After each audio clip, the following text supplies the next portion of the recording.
Play your hand, play your hand. No fuck, counting the stacks, stacking the bags. No fuck, counting the stacks, stacking the bags. No fuck, counting the stacks, stacking the bags. No fuck, counting the stacks, stacking the bags. No fuck, play your hand, play your hand. Play your hand, play your hand.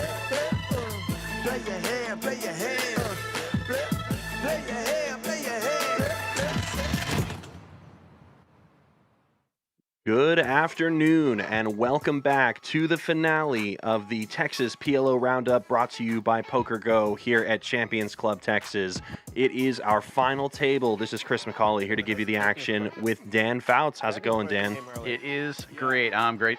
So happy to be back, and I can't wait for this final table action.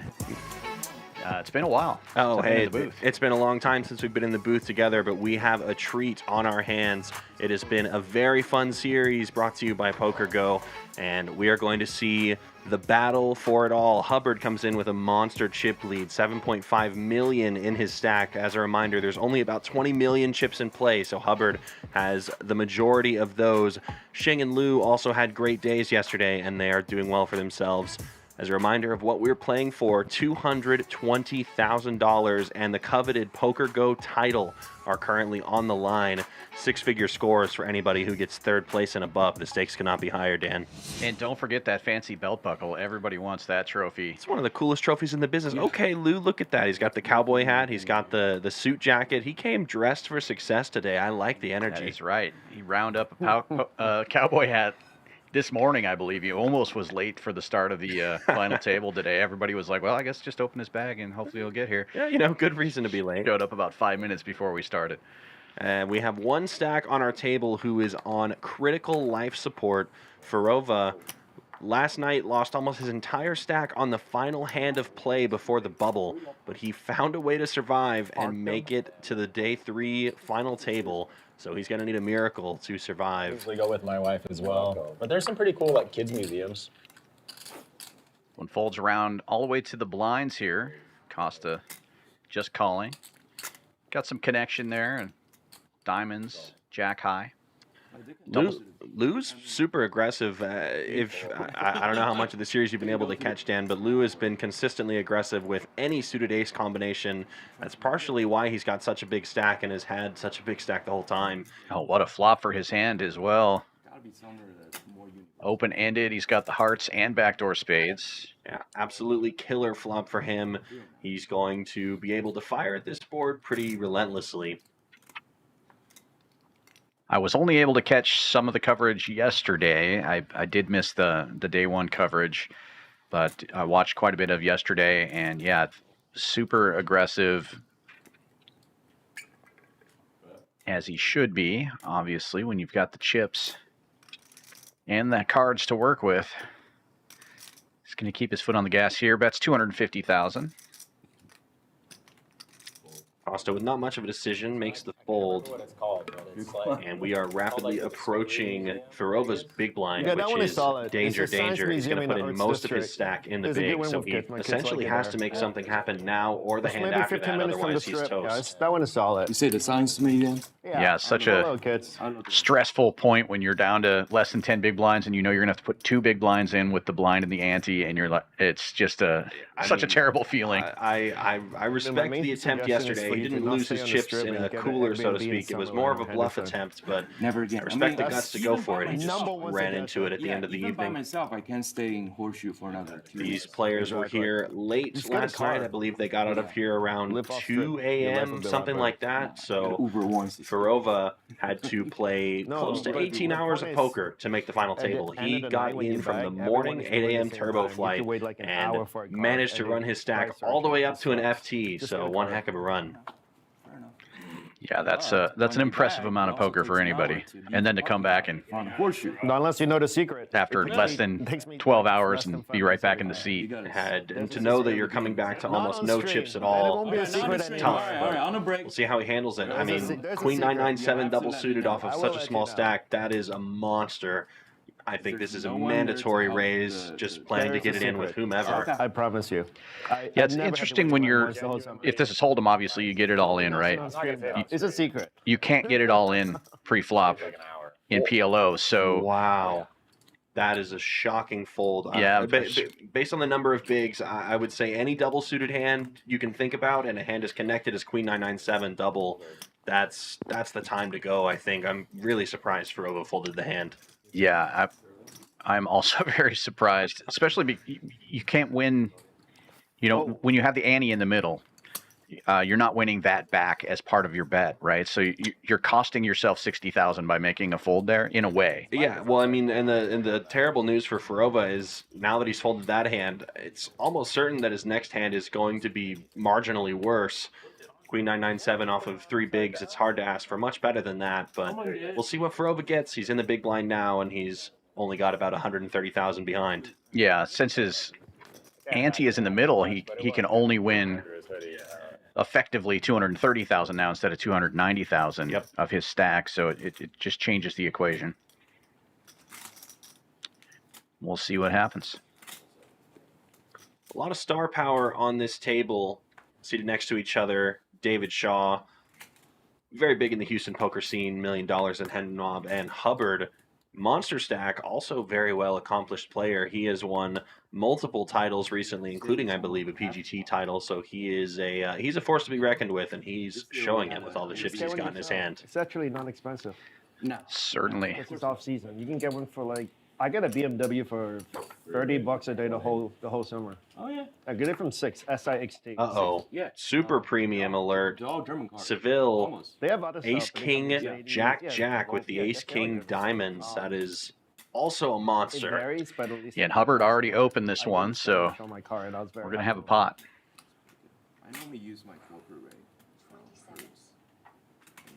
Suited ace for Hubbard as well, and quite a bit of connection there. I like that kind of hand where you've got a suited ace and then you've got like a 3-card rundown in the middle of the deck or towards the bottom of the deck. It's just a well disguised hand if you open early. Yeah, exactly. And Seville calls the 180,000. Shing, Queen 7-3 deuce, not good enough. And for Firova, his big blind ante's already in there. This is probably, I mean, I don't know. This is the real struggle with not playing the previous hand. Right.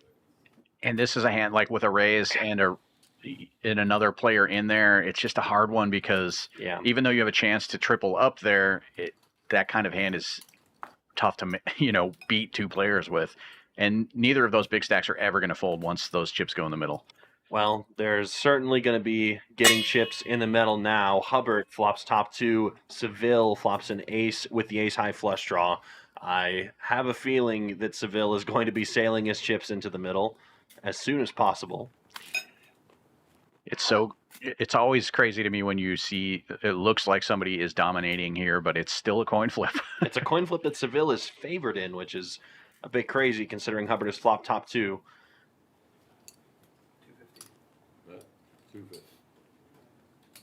250 is the bet.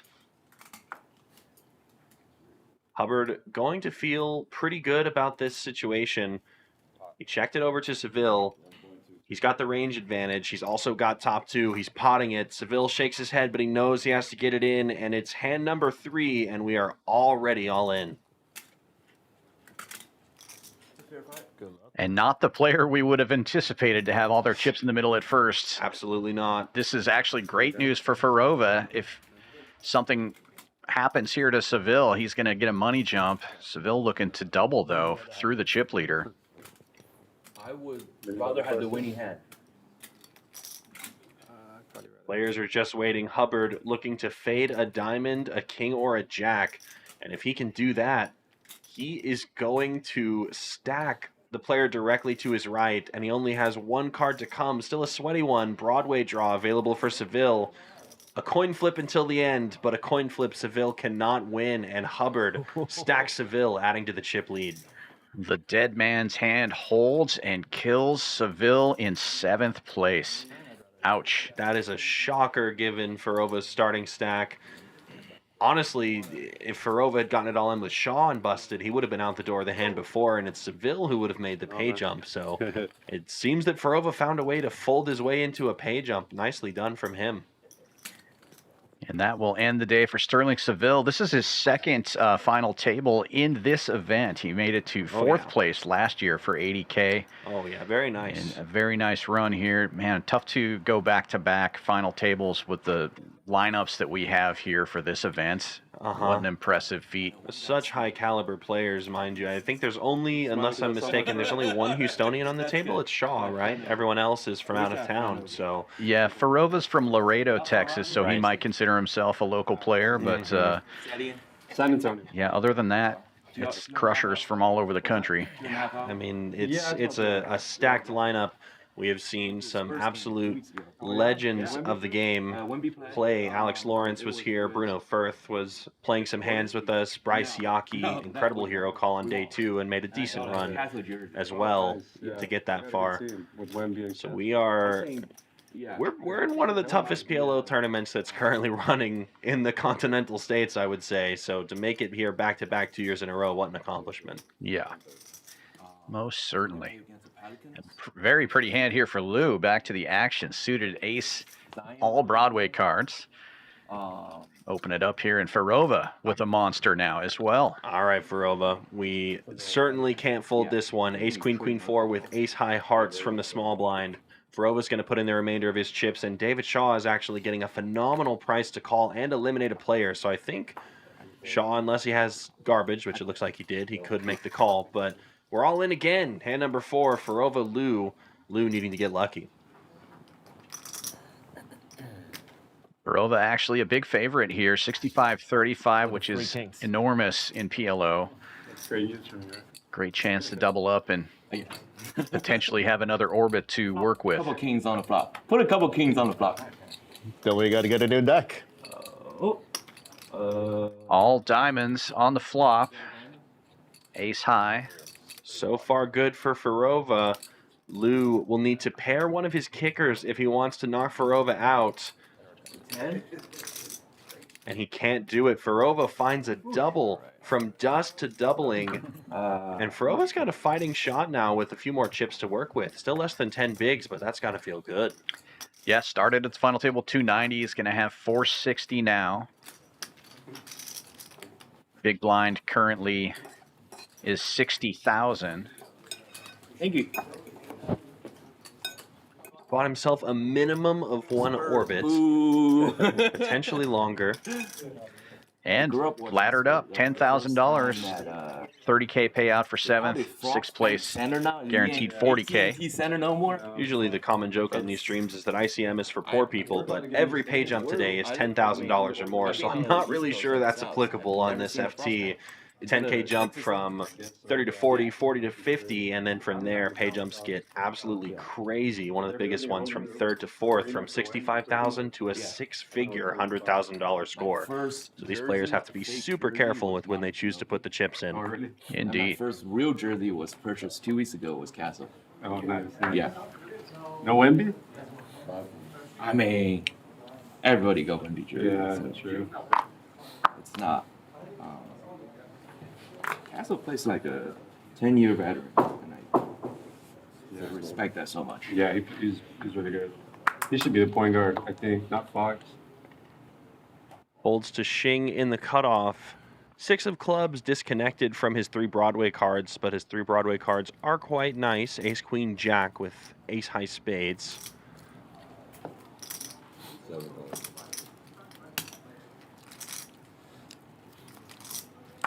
For Firova, even in the dealer button, this is not the sort of hand you want to play. He will fold, and it's down to Stephen Hubbard to potentially limp in as well. Yeah, we've seen Firova playing extra snug, and obviously it has paid off for him so far. So I wouldn't expect to see him getting out of line with less than 10 big blinds still. Yeah, Hubbard with absolutely nothing from the big blind gets to check his option, and Shing obliterates the flop relative to the other 2 players. It's 2 pair and some relevant backdoor draws, including a Broadway draw on the front door side. Shing going to be very happy with that. Spurs fan at all? Yeah. I was a Laker fan, but with, the whole city kind of like is back because we have a team. Correct. So I mean, living in San Antonio, yeah, you gotta go. How long have you Bet and take it. 3 years. 3 years. Well, I went to college with him, and Okay. I went back home. I'm Yeah. from Laredo, Texas. Yeah. And then I moved back recently, about 4 years ago. Closer to everything too, so I like it. Or like in Texas, you know. Yeah. Where are you from? Live in Chapel Hill, North Carolina. Okay. Went to UNC, North Carolina, Oh, did you? and then just stay there. Yeah. It's good. So that's why you like basketball. Oh yeah. Yeah. Oh yeah. But you know, I watched NBA way before I watched college. I didn't know college was a thing till I transferred to UNC. Yeah. Then we won a national title. Yeah, college basketball is way more like, exciting for me because Yeah. they actually play hard, you know. Last NBA, year, they just take their money. yeah. Last year there was a snow day, and we had open admission on campus into the. That's my take on PLO.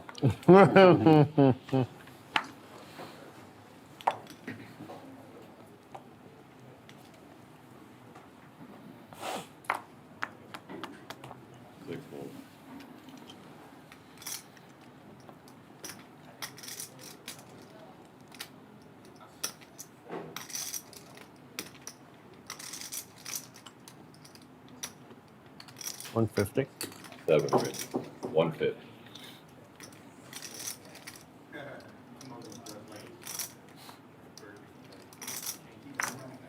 Well, Aces. Yeah.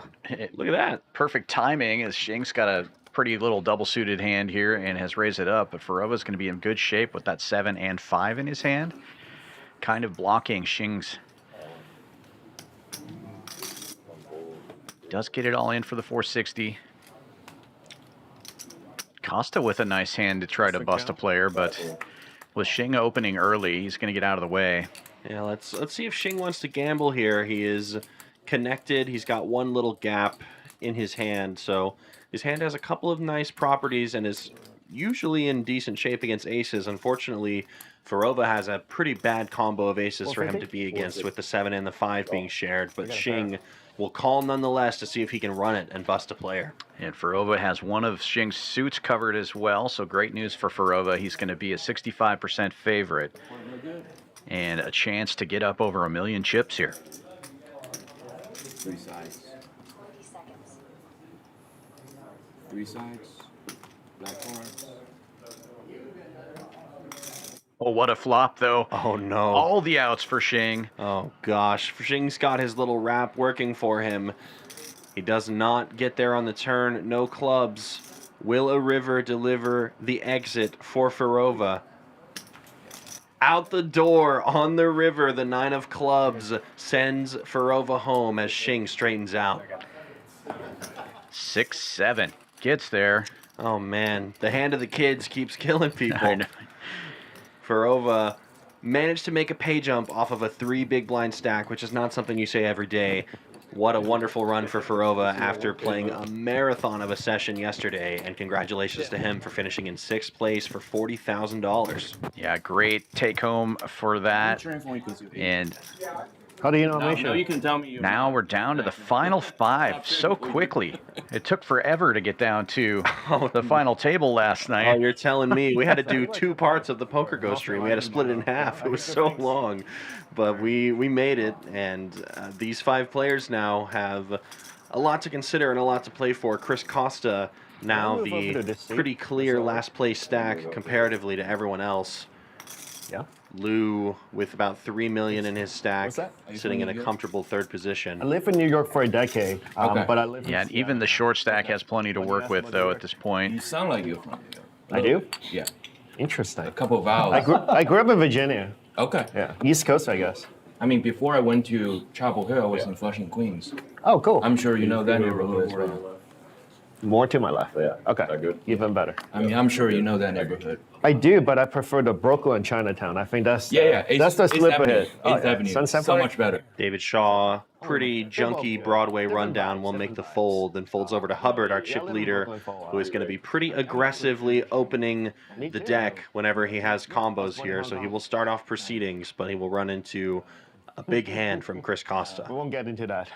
No, I was born. My dad might be mad. Yeah, I can't think of many hands Hubbard won't raise on the button, given his chip stack here, but he's definitely going to run into it. Non-ticket. Lu with the combo, he's going to call purely as well. He's got 2 suits and a okay amount of connection for his hand. He will defend. Lots of hearts, lots of clubs out there. I'm seeing diamonds, the only super live suit for Costa. Yeah, both of Lu's suits are covered, so this heart draw on the flop is actually bad news for him. Yeah, Hubbard in the lead here with the king high flush draw, pair of 8s to go along with that as well. Backdoor diamonds and a gut shot to the nuts for Costa. And this will quickly check to Hubbard, who opened this. Can't imagine he's going to give them a free turn card with the heart draw and a pair. I can see you going either way, but I think Hubbard, this is the type of board he is willing to c-bet. It's a very draw-heavy board, so if he c-bets, I expect to see a slightly larger sizing here, maybe closer to 60% pot. He goes around 50, which is in the ballpark. 300,000 is the bet.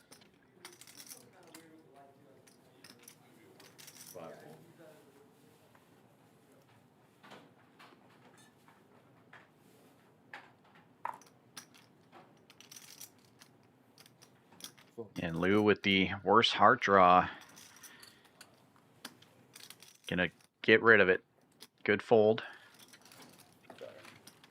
And the chip leader increases his stack by almost 1 million. He's got almost half the chips in play now. Yeah, 10 million is the halfway mark. I think there's just north of 20 million in the pool. So Hubbard started the day 2 as a reasonably sized stack. He got a critical double up through actually Lu, who was the runaway chip leader. Lu had a crazy run yesterday. He stacked to the second biggest stack in the tournament after starting day 2 as the chip leader during the second level of day 2. So he has had a monster stack for the majority of his tournament life, let's say. And he's brought it all the way to the FT for good reason. But Hubbard stole the lead late in the game yesterday and has not let go since. It's a good feeling having all those chips, especially that early in the tournament. In a PLO tournament, you could just see every flop. And yeah, I mean, stacking the second biggest stack in the tournament, I've never done that before, so that must be a euphoric feeling. I mean, technically I have done it before because I've won a tournament, but not like in the middle of a day 2 in a big field like this. Right, you know? right. Mystery hand for Shaw here. He opens it up, and Hubbard finds aces. The aces aren't suited, but he has all Broadway cards and Queen 10 of spades working for him. Oh my God, the other aces in Lu's hand. And Lu does not have a suit, mind you. Lu has offsuit aces, ace, ace, king, queen. They are well less than 100 big blinds deep, so I think aces versus aces is kind of a fair situation to want to get it in. He's potting it here as a 4-bet. You will never see this in PLO almost. It's very rare to see 4-bets with combos that don't include aces, but Hubbard's got to love his hand too. Ace, ace, queen 10. Yeah, there's definitely no way either of these players can get away from these hands pre-flop, and we see Shaw's mystery hand hit the muck. All in. Be interesting to see what he opened with, because you know that whatever Shaw folded would have a higher percentage than either of these hands, considering they're all very similar. Oh man, what a sick one. Aces versus aces. And if either of them wins this pot, it's going to be a monster for the tournament. Oh my goodness, all spades. And Hubbard has spades. He has queen 10 of spades. It's over. That's it. Hubbard has just felted Lu. What the? Unbelievable. Aces versus aces. And Lu is sent crashing out in 5th place. What an unbelievable turn of events, Stan. This is crazy. Just 8 hands in. Already 2 players down. And now a 3rd player with aces hits the felt. If we keep up this pace, we're going to be done in 12 hands. This is insane. That is unbelievable. And also, you got to feel for Lu. Yeah. So unlucky getting it in aces versus aces and just getting stacked. Well, this is the biggest payout in Vito Lu's career. His previous best cash in a tournament was just over 20,000. He will be taking home 50K today. Yeah, It's great, but man, what a heartbreaker. Get it all in with aces and get busted by aces. I mean, it doesn't get more sick than that. That is the 4-card game that we all know and love. And GG's in the chat to Savill, Firova, and Lu, who have not even lasted one full orbit. We've lost 3 players. Hubbard's monster chip lead is even larger. He's nearly got 13 million chips. Most of the chips in play belong to him, and Shing, Shaw, and Costa are fighting for what's left behind. And then there were 4 already. Wow. Yeah, I mean, it's been a crazy start to this tournament. Day 3. I haven't even had a chance to warm up. I know, right? We just got here, but these players are already going at each other's throats. No, you're small. Playing monster pots left and right, and David Shaw and Shing are currently in a cage, proverbially speaking, ICM-wise. Hubbard's got all the chips. He's directly on David Shaw's left, and Costa is, relatively speaking, a baby stack.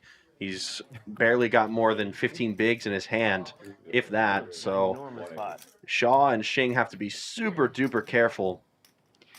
Yeah, and Hubbard can just raise every single hand, put maximum pressure on everything here. He's got over half the chips in play. The only combos I would expect Hubbard to not raise are ones that he would limp, because he really just needs to use this stack to apply as much pressure as humanly possible, especially considering he's got a medium stack on his right. He gets to punish them as aggressively as he wants. So this is going to be hopefully a masterclass in ICM from Hubbard, who has run pure as can be to start this day 2, or day 3 rather, excuse me. Me? Yeah. More. Quite a bit more.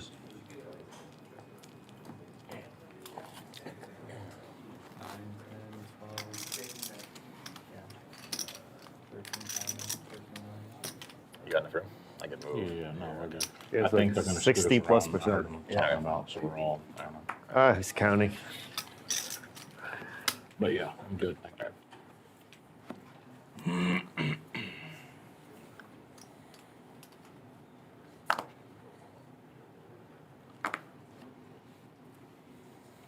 I know what you guys are thinking. Boo, why is he talking about ICM on the mic? The pay jump that these guys are going through right now They're is yours, you do huge. what you 4th want. place gets Don't 65K. worry. 3rd place You wanna is be turned guaranteed into a YouTube meme, you know? $100,000. So the jump from 4th to 3rd is huge.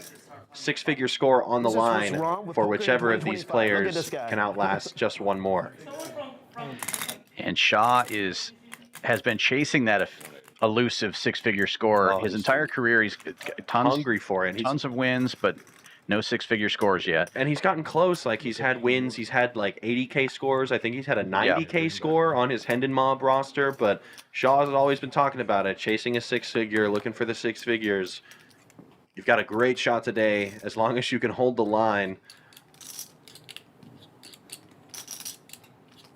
All diamonds on the flop again. Diamonds are hot. Starting off affairs with a check from David Shaw. Hubbard, I mean, this is just what you get to do when you have all the chips. Hubbard has nothing, no draw except for some backdoor straight draws, but it's going to be enough to push Shaw off the pot, and this is how you do it when you have all the chips. Yeah, Hubbard can afford to lose small pots, so he's just going to bet all the time. That worked.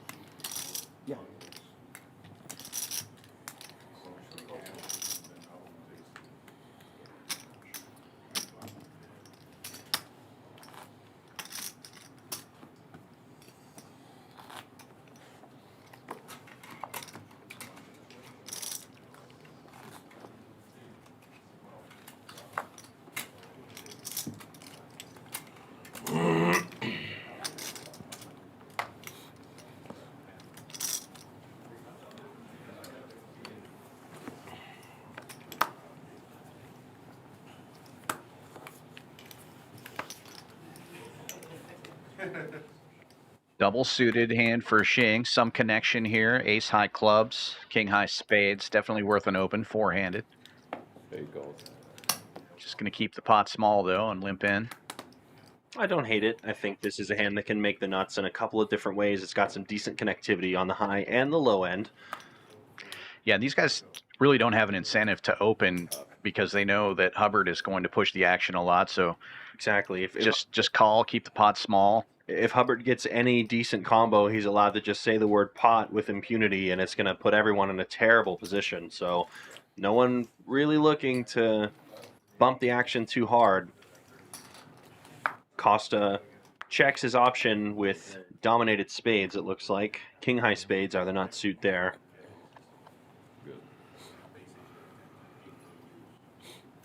And it's a very connected middling board here. Shing takes the huge equity lead. He's got 6-4 for some straight draws to go along with his ace-high club draw, but it'll be Hubbard who's doing the betting. And Hubbard flopped a straight, the Oh, low wow. end of the straight, so But he's got the lead right now. But as you said, Shing with the open ender and the club draw will have the equity advantage. Once Shaw leaves, though, a lot of that equity is going to go to Hubbard. there you go. It'll be basically a flip. Hubbard with backdoor diamonds along with his straight, and he can also make the same straight if Shing completes his. So they're kind of drawn to chop that straight up. Yeah, the good news for Shing is that he is in position, so he will get the last laugh and gets to choose how big this pot becomes. Hubbard being out of position and having flopped the joint, Shing's limping range isn't going to include a whole lot of 6-8 or hands like that. Bet. So Bet. Hubbard does get to continue applying pressure here. And look at that. Shing's nut flush draw hits the muck. He knows how important his chips are to his overall standing in this tournament and can't gamble on a flush draw. Yeah. The power of chips.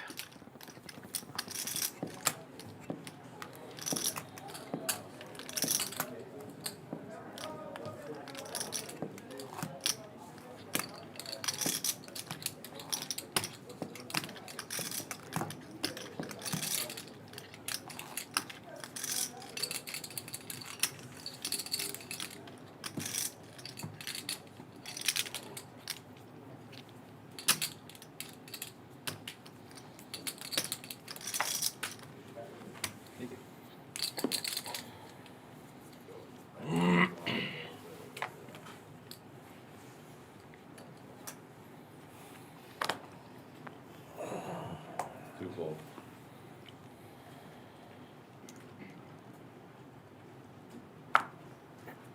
Very close. I was about to say, I wonder how wide this raising strategy is going to be for Hubbard, because that was definitely a cheese of a hand there. He just lets it go. Not that. Walk for Shing. Not that wide, but wide enough. The person that he gets to apply the most pressure to is Chris Costa, actually, because he is going to be blind versus him pretty often because they're four-handed. So once Costa is in the big blind, if Shing and Shaw fold, Hubbard essentially gets to blast, and that will put Costa in a position where he essentially has to flip for his tournament life, which is not something he wants to do with such a big pay jump.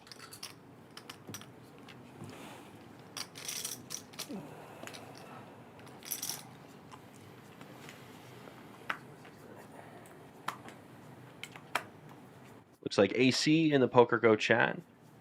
Hello, AC. Hope you're doing well. One of our favorite regulars here at Champions Club and all over the country, actually. AC Yeah. travels. He's everywhere. I've seen AC in Vegas. I saw him a few years ago at a smaller card room in Houston where I first met him, and I've seen him everywhere since then. So he's a well-traveled poker player. Welcome back, AC. Hubbard choosing to limp under the gun. Folds around to Shing's small blind, who will flat and continue. Shaw gets to check his option. All three players with club draws. And Hubbard with the best of it. Be tough to make clubs, but if they come out, it could be a disaster for these shorter stacks. No clubs, nowhere. It is still a three-way flip after the flop. Hubbard with removal to the nut straight twice, holding 2 9s in his hand. Shing and Shaw each with gut shots. Shaw with the dry ace of hearts. But Hubbard's going to fire with those 9s and take it down. 9's obviously not a hand that's good for value multi-way, but great whenever you have all the chips and get just wanna to actually- push people around. Yes, sir. Thank you. I can tell it's I just want a hot water with a black tea bag. hot water, black tea. Yeah, thank you. Yes, indeed, Ian. It is me and Dan on the mic today. I've been on the coverage for Champions and Poker Go for this whole series. Dan is, of course, the voice of Champions Club Texas. He's back in here to commentate our final table. Glad to have him. It's good to talk to somebody and not just yourself for 8 hours. It's a pleasure to be back. Yeah. Lots of support in the chat for Shaw. He is the Houston rep, still here. The only Texas player left in the draw. Yeah, definitely a regular at all of our tournament series here at Champions Club. If you haven't been to Texas to play poker, you're missing out because it is the best poker action in the entire country right now, especially cash. There just isn't anything like Texas poker. Yeah, and it's a quick bias check. I've played poker in 4 different states. California, I've played it in Texas, I've played it in Vegas, I've played it in Florida. Texas very clearly has the best action, especially for cash games, to your point. There's going to be big tournaments everywhere, and you'll see good tournament action in a couple of different states, but cash game action can't beat it here, and the tournament action is killer at Champions Club as well. Speaking of killers, Stephen Hubbard continues to kill flops himself a king and a pretty big lead over the other 2 players. And a gut shot straight draw to go with it as well. He just seems to be untouchable right now, but Shaw is going to do some touching here. You mean that gut shot? Because Hubbard just hit it on the turn, 6-3, so he's got his straight. Shaw turns a set, so he's going to be in trouble. Oh, no. Well, ICM, let's see how much pain Hubbard is willing to put on Shaw. And Shing with the nuts flush draw, so everybody's got a little something here. And Hubbard with the nuts straight, of course. You're going to potentially see a real pot here. Hubbard can pot this with impunity, I think. In PLO, obviously, equities run closer, so it's harder to make moves. Once you get shorthanded, it's more recognizable to hold them, where you can begin applying more pressure with hands that, well, aren't necessarily nutted in PLO, like the low end of the straight. You can fire more aggressively when you're shorthanded, especially with all this ICM pressure. Yeah, and Shing immediately gets out of the way there with the nut flush draw, leaving it up to Shaw here. Shaw's, I can't imagine it's going to go crazy here with third set. No way. He's certainly not going to be getting it all in. At most, I would say Shaw can make this call or just choose to fold. Obviously, it's what might be considered a tight fold, but it's the correct one with the ICM pressure. Costa just doesn't have the chips to fight back if he doesn't pick up hands soon, so Shaw rightly out of the way.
Ten high rundown. Just one gap here for Hubbard. The big hands keep coming. Costa's going to be a favorite, though, going into this flop. Double suited. Also pretty well connected here with the king, queen, and 10.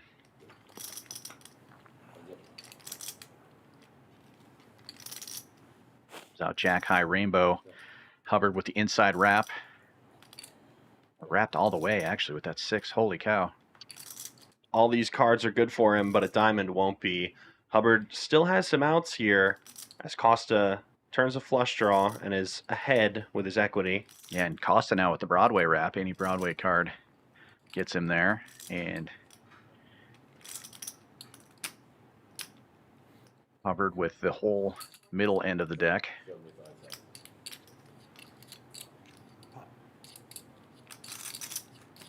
Hubbard leads and Costa pots it. Yeah, Costa saying he's ready to get it in. He's got a combo that he can't fold. Finally, someone pushes back against the chip leader, and this one will work. I think, at least. Nope. Hubbard can afford to lose here, and he knows if he makes his straight, it's going to be the nuts. Feel the river. As long as it's not a diamond, and he can get away from it if it is. Let's see how hot Stephen Hubbard is running. That hot. Rivers the nuts straight and is going to win this pot. Amazing. And now Costa is going to be crippled or out. And it's going to be crippled. He can't call here. Yeah, he's got king high in PLO, so not callable. Absolute disaster for Costa, and this is part of the reason why you don't necessarily want to be potting it with non-nutted combos that don't really have any insurance. Costa needed to hit one of his draws if he wanted to stay in. Doesn't do it, and is now left with 300,000 chips and has to pay 30K of them in the small blind. And that turn card looked so pretty to Costa, and it was, obviously, but Hubbard is just running pure. And now has 14 million of the 20 million chips in play. Approaching 75% of the chips in play. That is tough cookies for everyone else, and Shing has almost all the rest of them. If you look at his stack, between the two of them, that is almost 90% of the chips.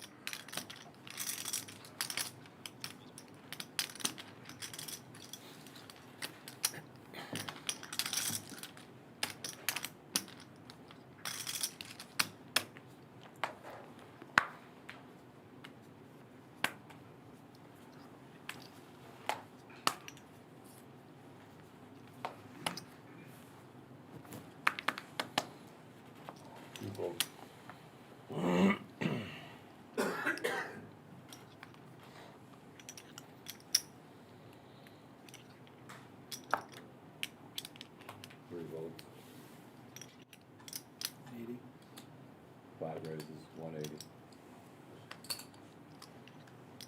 Costa with tens will open here. Blind versus blind, and Shing's going to defend. Double suited sevens. Costa will be the favorite going into the flop. Dan, can 7-4 get there? Yes, It did. It can. 7-4, in fact, does get there. And that is going to be it for Chris Costa. Vegas native is going to need to spike a 10 if he wants to win this pot. He's got two cards to do it, but Do your thing. it's going to be tough to connect here. I think it's coming. I think it's coming. It's not coming. I think it's coming. I thought I was fading it. Two cards to come, and a 10 out of 10 Wow. performance for Chris Costa. Drills the river. One river card will eliminate him. Can we get there? No, we cannot. And Chris Costa drills the turn to stay alive. What a turn card.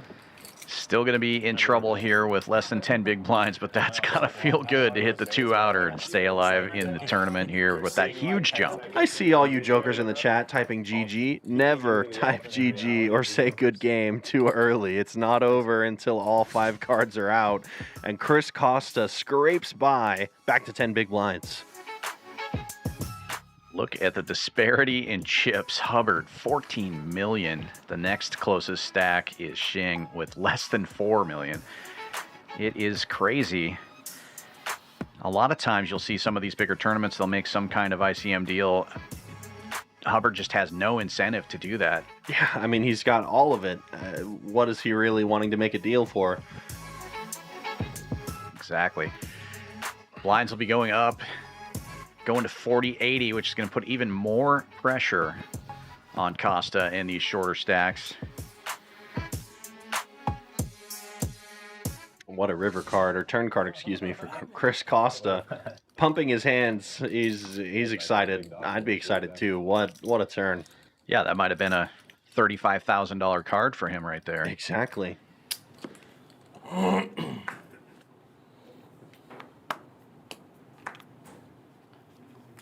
That's about 35 times as much as any card has ever been for me.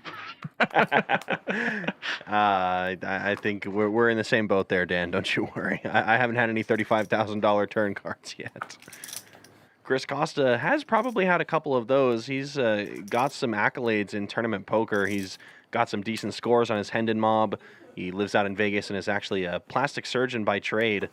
He was telling a fun story yesterday, Dan, about how he had a client who was booked for the final table of a tournament, and he couldn't attend, but he made the final table, left because he couldn't go to day 2, and still got 3rd place because of his chip stack. That's amazing. Yeah, definitely no stranger to final tables either. He also has 3 wins in pretty decent-sized PLO tournaments. Yep. So he knows what he's doing here. Yeah, he's a bit of a PLO specialist, I'd call it, but it's no problem being a specialist whenever you crush it like he does. Speaking of specialists, we got a special tournament for you guys. It's our Hump Day Hold'em. We are running those every single Wednesday that we can. After this series is over, which will be this week, unfortunately, it is the final day of our PLO series. We still have regular action at Champions Club. If you guys are local, be sure to come play some of those events. I saw actually quite a few people leaving this morning. Just with backpacks, and they had their luggage and they were leaving. When I went on my walk this morning and I was leaving, I saw a few people just that I thought would play the high roller, but.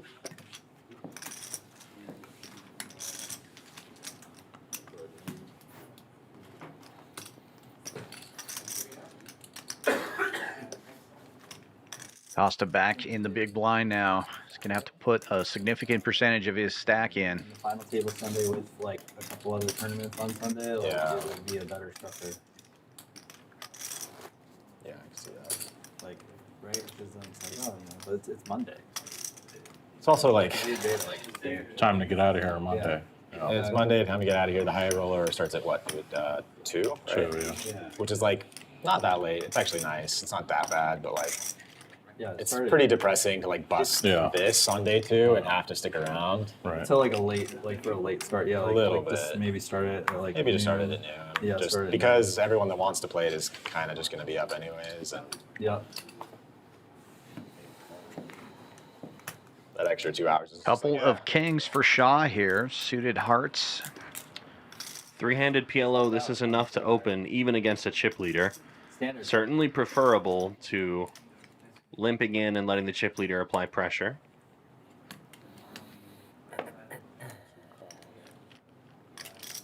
Let me rephrase that. I think you can limp in, but you have to be prepared if the chip leader does decide to pot it. Kings are pretty strong, especially with 1 suit.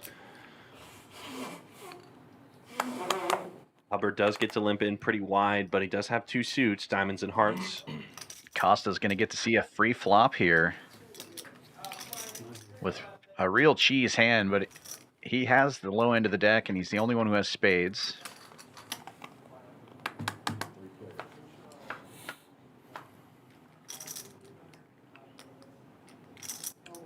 Ace, Queen 10 on the flop. No one with an ace in their hand, but Shaw with 2 kings. Oh, excuse me, Shaw has an ace. He's got the ace of diamonds, so he's liking the flop. Yeah, and blocking the nuts with the 2 kings there. King Jack would be Broadway, of course. And checks to Shaw. He's going to fire and probably just take it right there.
Double suited hand for Hubbard on the button. He'll open to 200,000. Steal the blinds.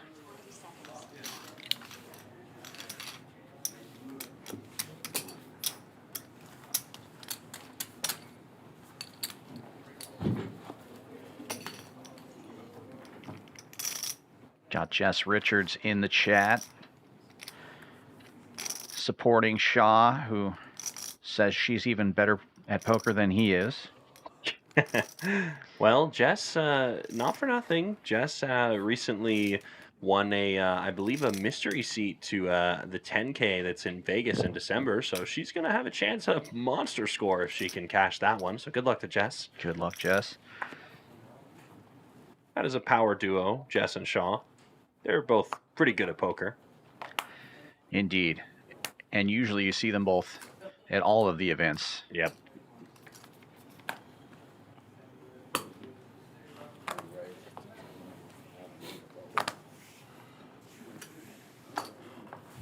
Another open from Hubbard. He'll just raise and take it again. Right now, Shaw and Shing are playing a waiting game. Can they outlast Costa?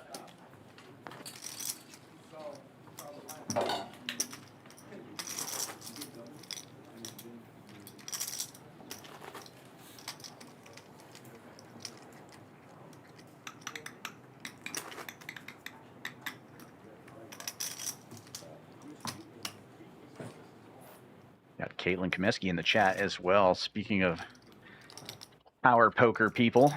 Oh, yeah. One of my favorite poker content creators out there.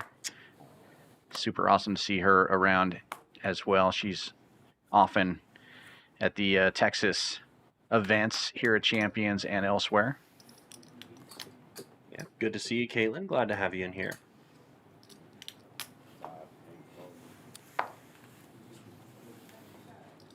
And a walk for Hubbard here. Nobody wants to get involved. And the clock is ticking, and it has ticked over to Costa's big blind. Bad news for him. And with the monster stack on his direct right, Hubbard will get to say those magic words pretty freely against Chris Costa if he's got any decent cards. Yeah, he's got to put 2 of his just under 6 big blinds in the pot. Double oops. Thank you. I feel like Hubbard can basically just say pot with like 75+% of his range.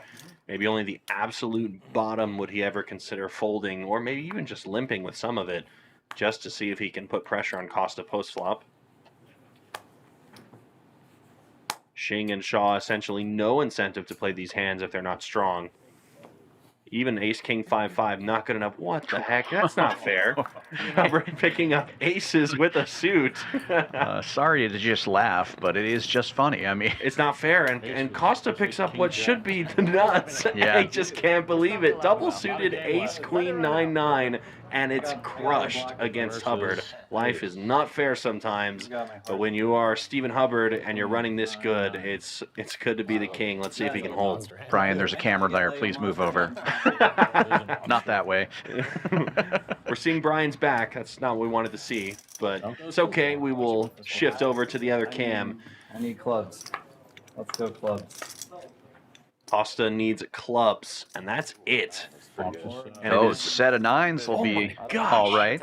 how have we done it? He's flopped a set of 9s. Still a gut shot for Hubbard to a 10 on the turn. The 10 of hearts and domination rotation. Costa needs a boat if he wants to win this pot. Holding the Bucky's Beaver for some Texas good luck, but the run in Texas is over. Chris Costa eliminated in 4th place. Wow. It's so sick, man. I can't believe it. Flops the set, still can't get it done. What a run for Christopher Costa. Unbelievable. Going to be taking home $65K, and now it's 6-figure scores for everybody remaining. Shaw finally did it. He did it. Got the 6-figure score. 3 players remaining. Hubbard with 15 million. 3/4 of the chips in play. Insanity.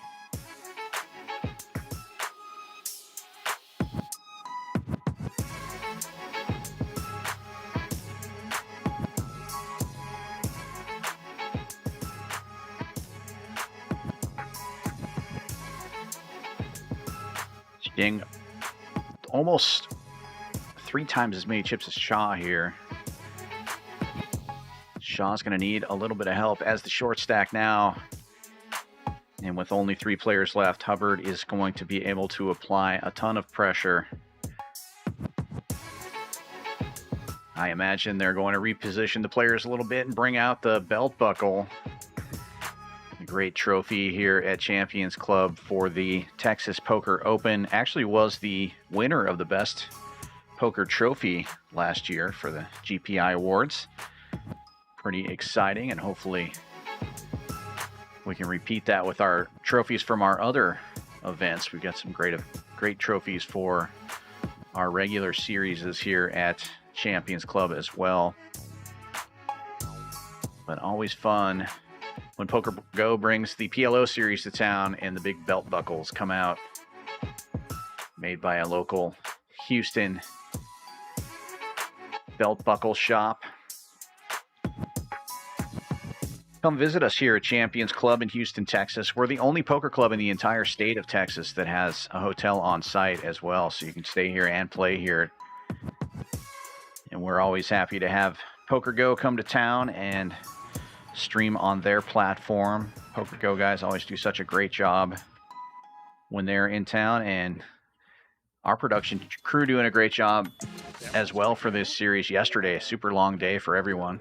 Yeah, looks like the players are going to step away to take a quick peek at some numbers and also just take a quick break. So we will be back after a short video. Don't go anywhere. And he was telling me that his son is the high school bookie.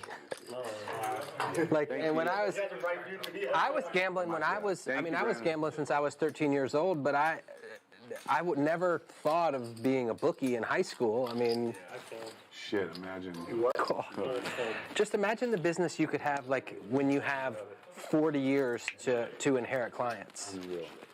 Unreal. You just weed out the bad ones, and then you have the high school friend that turned into a millionaire that brings you like $20,000 a month. Aces versus kings. God, I wanted to gamble when I sucker hand so bad. Dave had other ideas, isolation. Don't do it. Got hearts. Well, Hellmuth is essentially dead. It's a lot of dead. Needs a miracle. Hold on. He's developed a miracle Well, with of that sorts. 10-8. What's this? No. 7,200. 7 though on the river. Trip 7s for Ohio, Dave. 52 outs for a second there. Boy, this is really fun. I'm really enjoying playing today with Well played, Dave. Have we did it twice? Sorry, more than I'm once. 75, more than $84,000 in this pot. Once for the main. Yeah, they're going once for what matters, unless she doesn't. She told me we did it twice for every. That's what I said. That's what he said. Once for the main. So, once for the main pot. She's only going one time for the main. But if she doesn't win, And then if I don't win, then I'll go to part. First turn is a 4. Aces are still best. The river is a deuce. And the aces win a massive one. I mean, we said that Ayaz was very live for a triple up. And there is that triple up.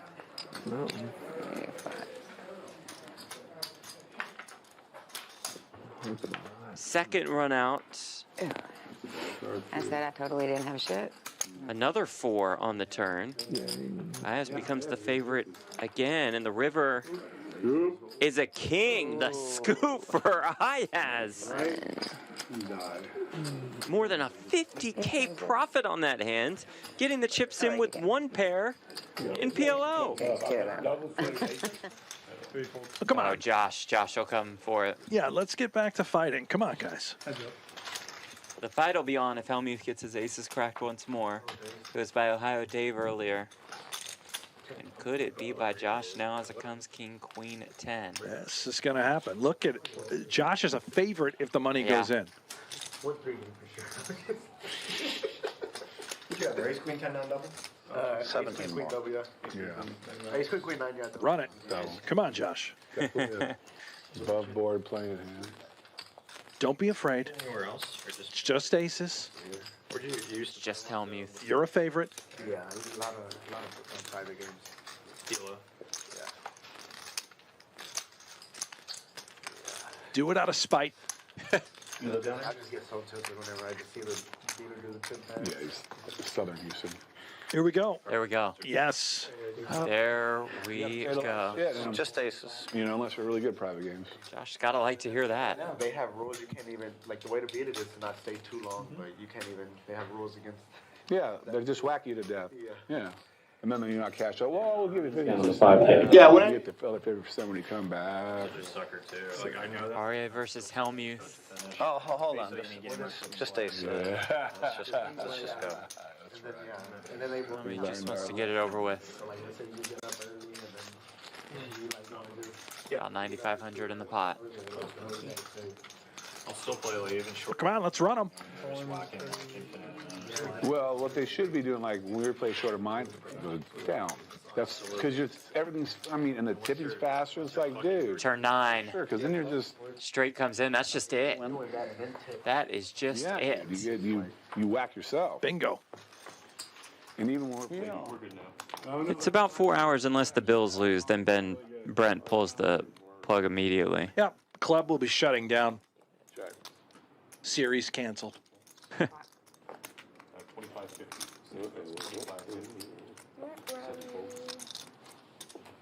Well, she's the best dressed, Yeah, I like that best jumpsuit. jewelry, and she's winning every hand. good. Life is good. Somebody has to stop her. Oh, he's potted it. Oh, Top set versus the nut straight. I would imagine this goes in, and if it does, it is huge. And it is indeed going in. Well, maybe. I mean, this is a huge pot shove, and she knows she's up against the nuts. yeah. Oh, yeah. Wow, here it is. More than $20,000 in the middle. I haven't been doing well at all. I played all 2 nights. 20K pot. $1,000 bomb pots and lost all my profits for the year. This is your home place, right? Your home garden? Yeah. Yeah, I live in Yep. I mean, A River 8 and the straight is best for Rock Smasher. Wow. What a start. Wins a massive pot talk, to kick things off. If you're going. Okay. Yeah. I'm on this right. When I'm wrong, baby.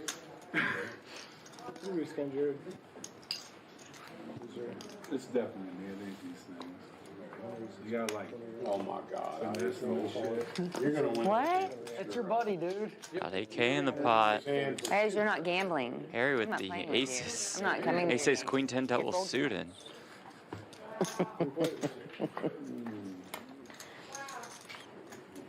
But it comes queen jack deuce, a set of jacks for Ohio Dave. Harry instantly shoves. Harry Rock has to. Smasher has the open ender and a worse flush draw than Ohio Dave. And he rips it in there, and here we go. Let's play a big one, shall we? We're about to play a massive pot. In fact, Yes. Fuck. That's bad. We're only going once? Yep. We're only once? Ohio much Dave money in a is in there? great spot. No, one. For he's 12, 24. I got a set and close. it's a Wow. 33K pots? wow. And Dave is a huge favorite. Nice hand. What a spot to be in. Turn card is a Quad. jack. And they go once. That's Every it. single jack in the deck. 4 of them. Ohio Dave winning the biggest pot of our cash Taking this festival. quads. All in, run once quads. No, we're still on the same hand. Jack. Nice. Ohio, I'm Yeah. assuming you want. 12,025. Decent turn card for the jacks. 12,000. Yeah. Something like that. I mean, who knows? He is out. Bitchin'. I really wish there was a call there. It'll be Harry and Ohio Dave. Ace King Jack 3 double suited versus the aces. Wait a minute, let's think about it. You want to do, well, I'm all in. Harry, he's going once. Once. Once. Let's think about this now. Once.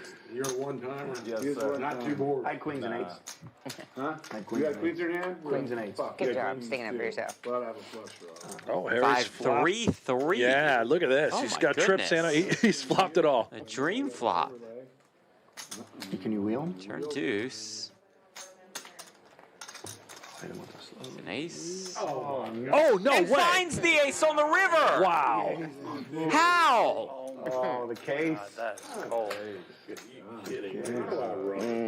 The case ace. I almost want to get this, or get it to 4th and 1 where they go. You know? Yeah. 4th and 1 and a stop. Yeah, that's it.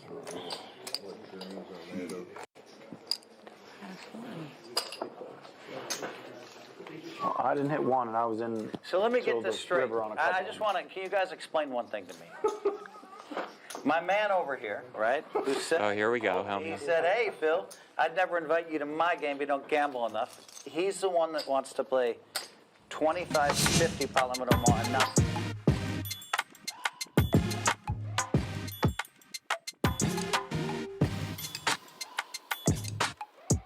Getting back to the action, 3 players remaining in the main event, the $1 million guaranteed Texas PLO Roundup. First place, $220,000. Everybody at this table guaranteed 6 figures now, 100K for third, 150 for second place. And Hubbard came into this final table as the chip leader and has just been dominating. Came in with 7.5 million, has 15 million of the 20 million in play.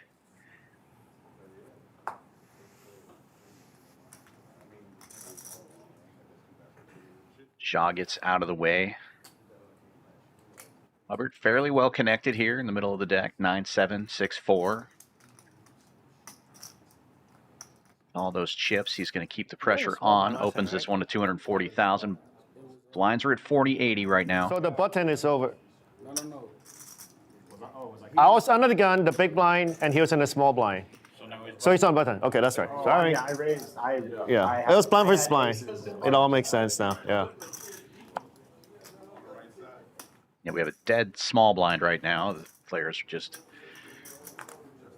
moved to different seat positions here, causing a little bit of confusion, but the button is in the correct place, and it will stay Hubbard's button for the next hand here. Dead button now. Now it makes sense.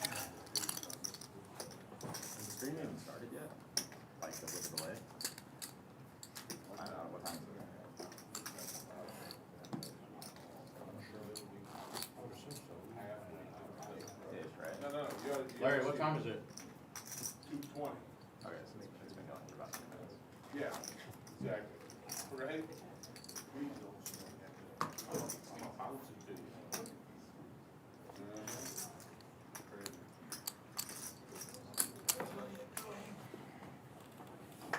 He's all twisted on the bed. Why is he mad? He got you right.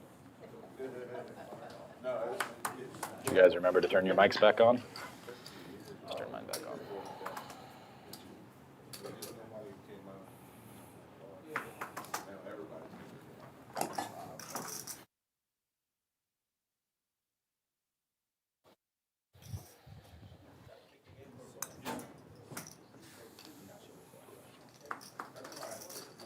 Hubbard gets out of the way this time. The 2 shorter stacks are going to go at it.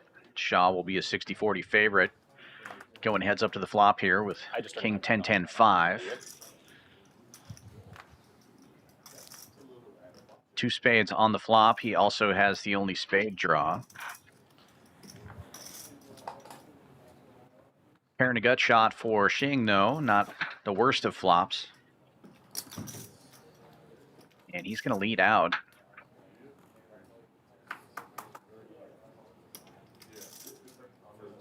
Put the pressure on the shorter stack. Shaw will make the call. Got a 5 in his hand. Blocking that gut shot, and the board will pair up here.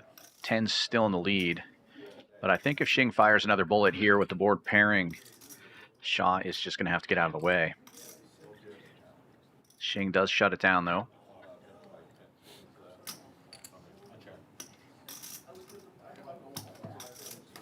Shaw checking, and the river card is an 8. Very connected board. More hands get there, but we'll see if Shing is willing to turn his hand into a bluff. The answer is no. Shaw takes a showdown value, wins the pot.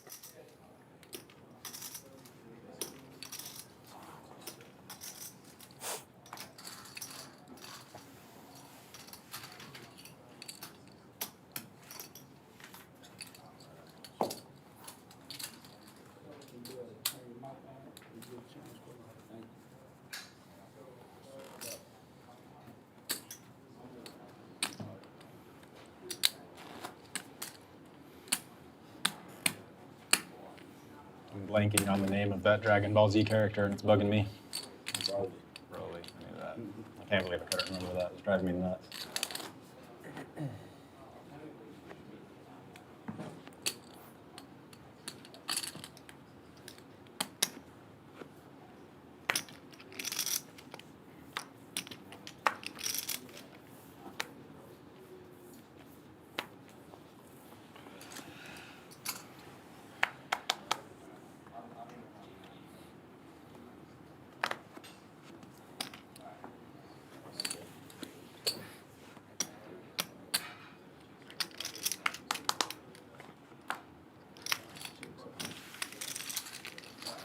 Shing gets out of the way here. It'll be blind versus blind. Shaw will be just about a 60-40 favorite again, but out of position here against the big stack. And equities are going to more than flip here as Hubbard really connects to this. Pair and open-ender. Currently has the straight, sorry, actually. Flop the low end of the straight, yeah. Yep, 5-9. Good for him. Hubbard bets, and Shaw will make the call here. Yeah, Shaw also with an 8 in his hand has a gut shot to the jack-high straight, which Hubbard also has. So Hubbard just has this one smashed. Yeah, super domination all the way.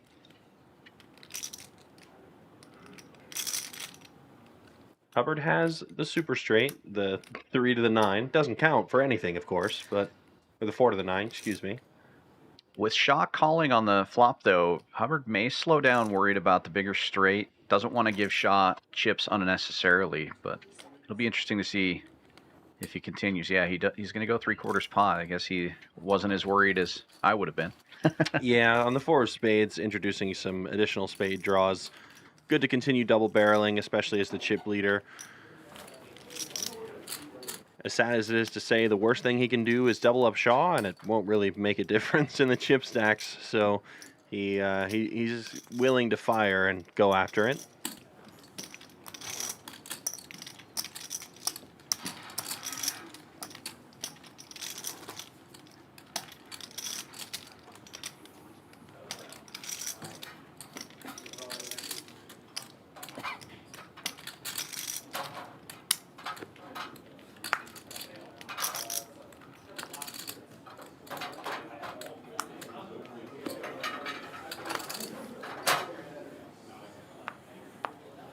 Rough queens on the button for Shaw.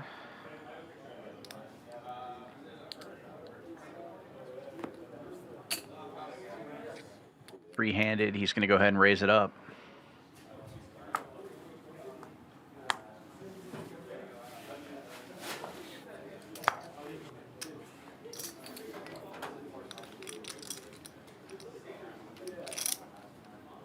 Shing with ace-king, 9-6. He's got 3 clubs in his hand. King high will defend the big blind here, and heads up we go again. The 2 shorter stacks battling. It'll be interesting to see what'll happen if Shaw manages to get his stack closer to Shing's, if they decide to make some kind of deal.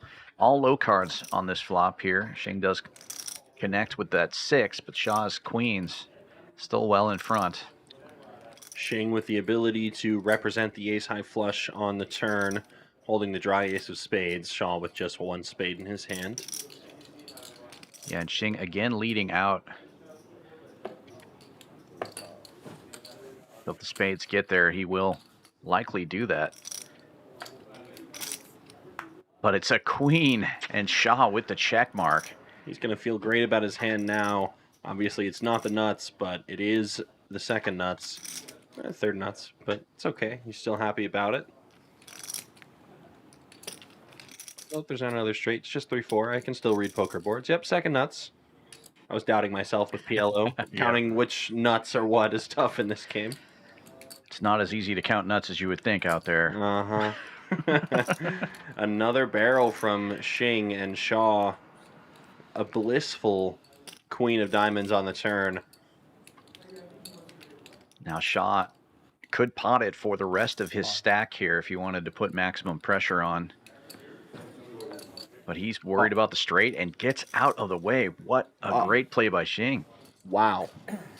I guess. Oh no, I misunderstood. He potted it and the Shing folded. Okay, that makes way more sense. I was like, what is going Yeah, on? I was like, there's no way Shaw folds top Okay, set there. So that makes more sense. And now we'll get to see what happens if they get close and stack, because look at that. Less than one big blind separating Shaw and Shing. Will they decide to talk numbers now? It doesn't look like it. The blinds are out there. If you like the 4-card game and you're in the Houston area, we do a PLO tournament every Thursday night, 10K guarantee, $200 buy-in, $100 rebuy, super fun tournament. PLO at Champions Club every Thursday night. Yeah, I think these players are going to continue to battle it out here. Hubbard really with no incentive to make a deal, at least not a big one. He's looking to take home all of the prize pool, 220K for himself. Hubbard with a big hand enough to open ace 10 9 6 with a couple of diamonds. Shing's jacks are in the muck, and Shaw's ace queen 9 6 will be defended.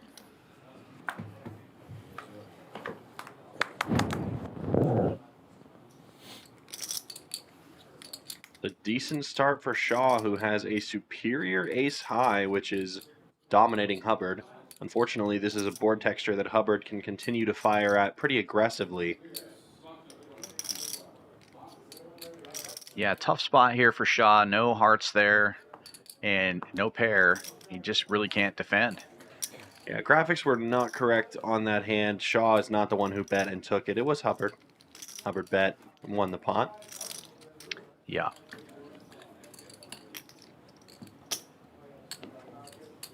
So that is going to affect the stack sizes as well. Shaw's going to be closer to 2 million. Hubbard up there closer to 16 million now.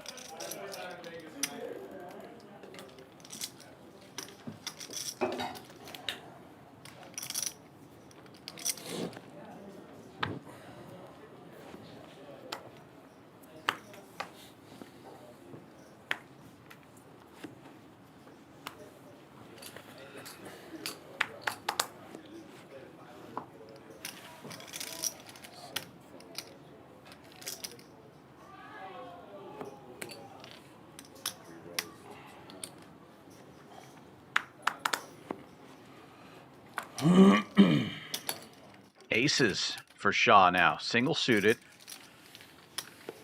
Opens to 200. Blind versus blind against the big stack. Double suited 9-8-7 deuce for Hubbard's. Not a terrible hand, but Shaw will be the favorite. Hubbard connects here. Pair and an open ender. Aces are still good though, and Shaw has the same open ender.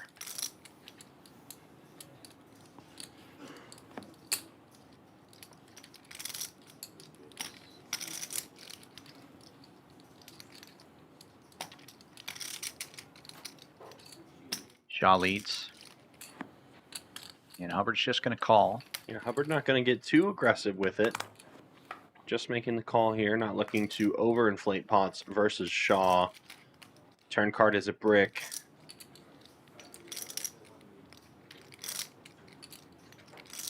Hubbard still with the same sort of draws, and David Shaw pots it. 780,000. That's going to send a message to Hubbard quickly, and he will fold.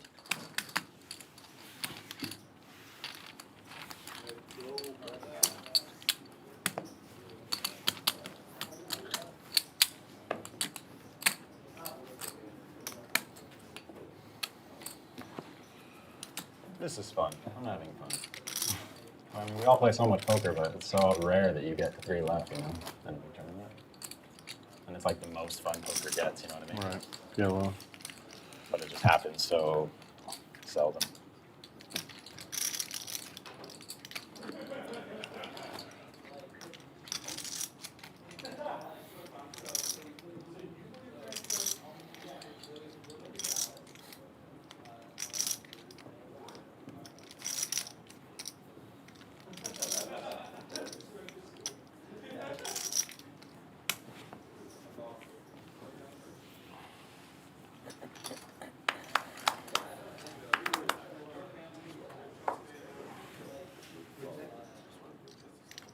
Wow, Hubbard with a monster in the small blind after Shaw gets out of the way. Double suited jacks here. Ace, king, jack, jack.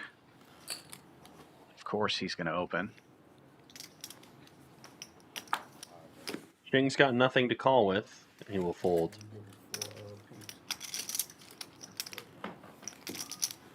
Four.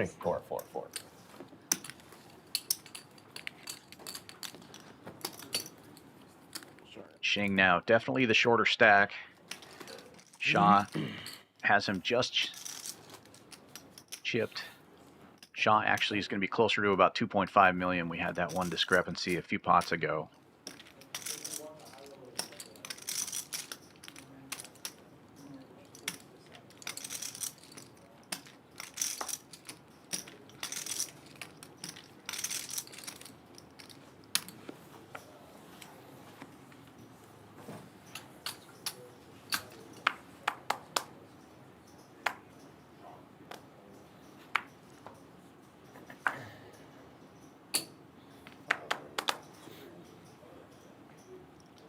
Hubbard opening this one on the button, 10-9-7-4 with diamonds. Shing with jacks, though, and nut diamonds in the small blind, giving it some thought here.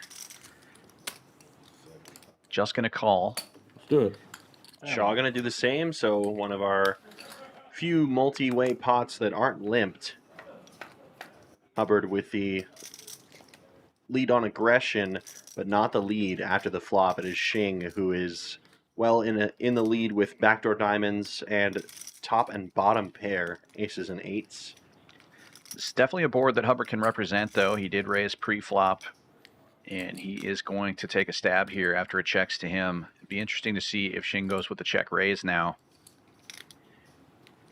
Could be worried about kings or ace-king, though, as Hubbard did open.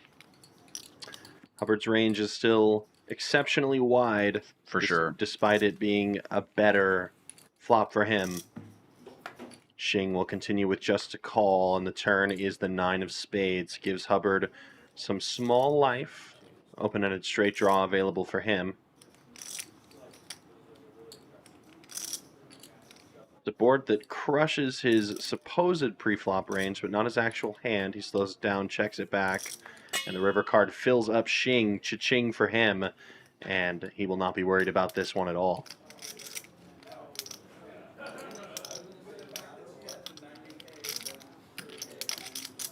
I think Shing has got to bet for value now, try to get some chips off the leader.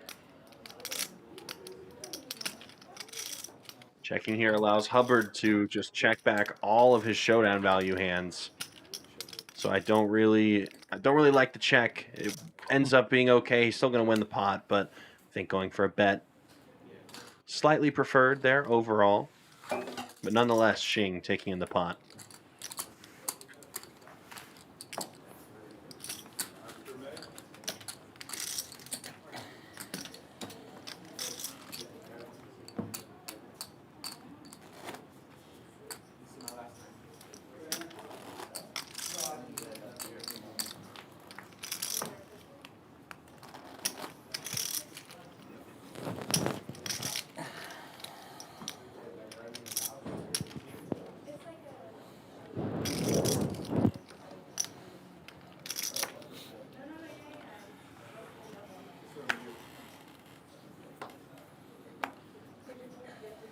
Eric in the chat reminding me that we didn't mention during that short break there, a new chip denomination is in play. Those orange plaques in front of our chip leader are $1 million each.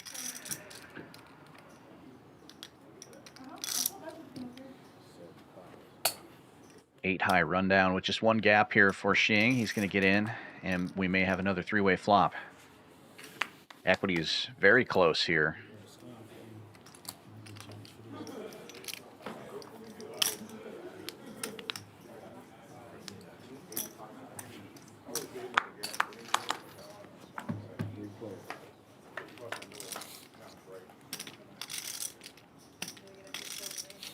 King 7-5 on the flop.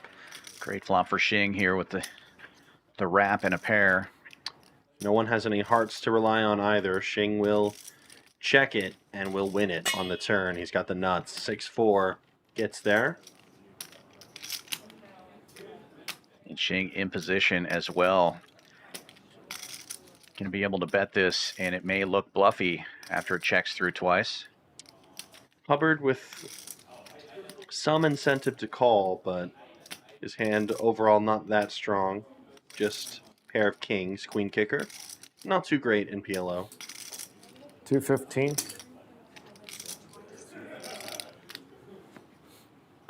Goes about 2/3 of the pot, 215,000. Hubbard does have top pair here, but I don't know if he's going to want to call and give Shing some more chips.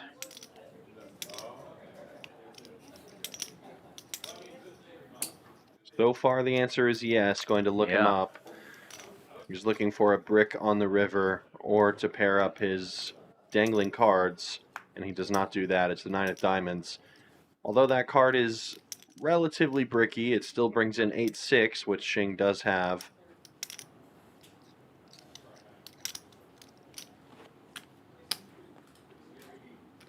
Don't think he's going to get any more value out of Hubbard at this point. 400. But he will try.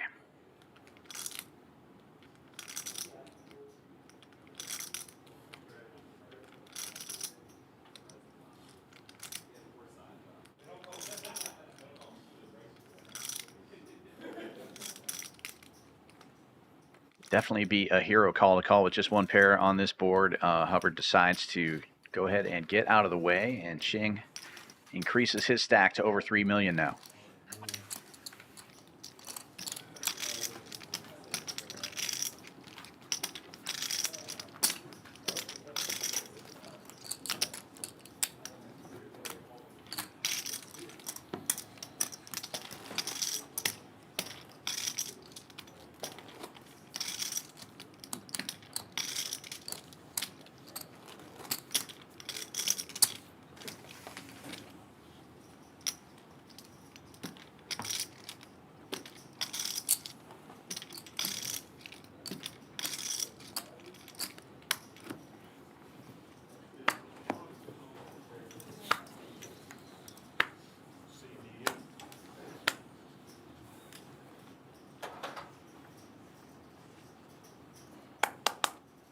Trip sevens, no good in this game. Shaw gets out of the way. I actually tried my hand at some of the mixed games the other night, Dan, so seeing trip sevens in my hand would make me very happy in some poker formats, but just For not sure. this one. Not this one at all. Jacks and sixes for Hubbard. He's going to open. Ace 10 98 connected but unsuited for Shing. It's on the borderline, but it's enough to call.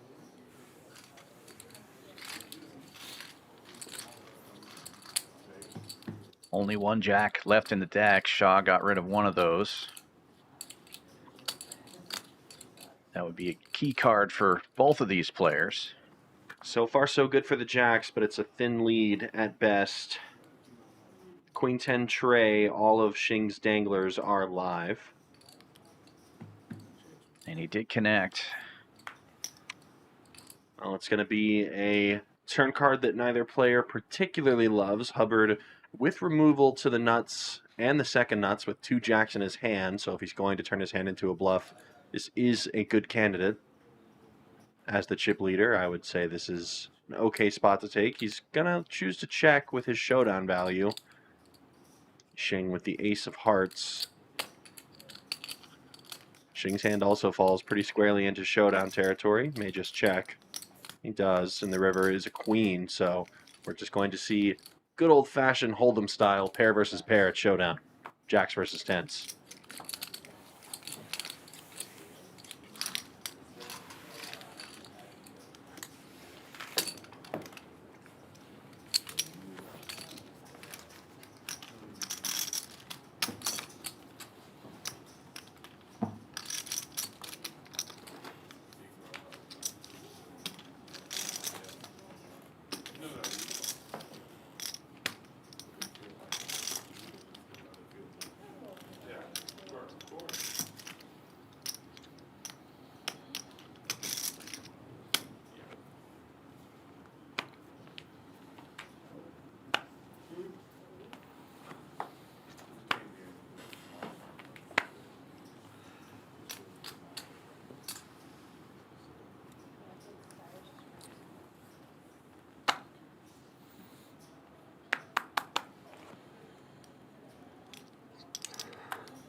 Even with all those chips, Hubbard not getting out of line. Definitely knows how to play this game. Gets out of the way here. It'll be blind versus blind. Shing the favorite, but out of position.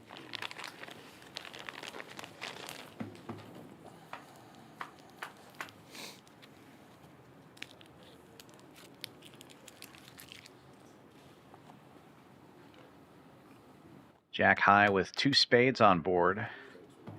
Both players catching an 8. Quickly goes check, check. Front door spades get there. Shing still in the lead. But Shaw's going to take a stab at it and take it down here. Shing not calling, which is a pair of 8s on that very wet board.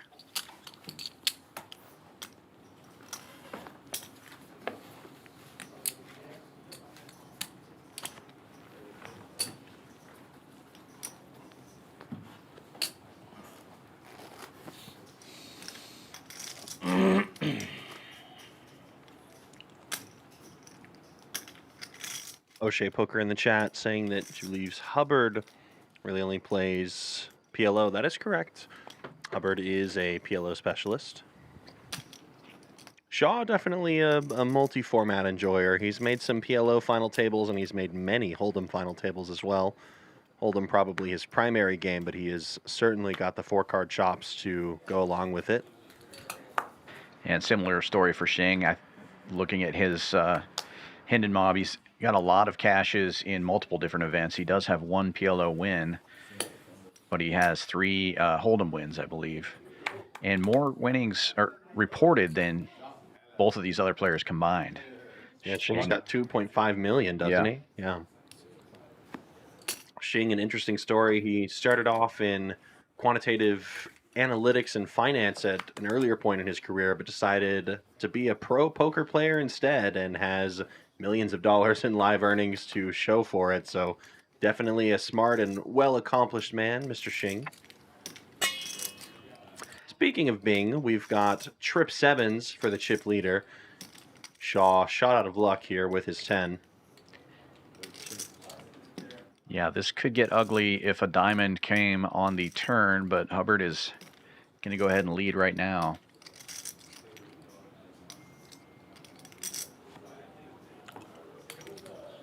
Shaw will just get out of the way.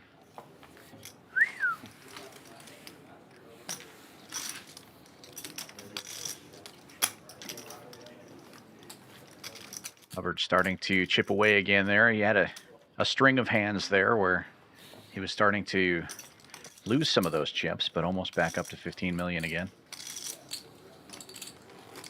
Getting back to our regular schedule here at Champions Club after this tournament series ends. We do have nice little daily tournaments here in the club. $100 buy-in, 3K guaranteed, daily shootouts.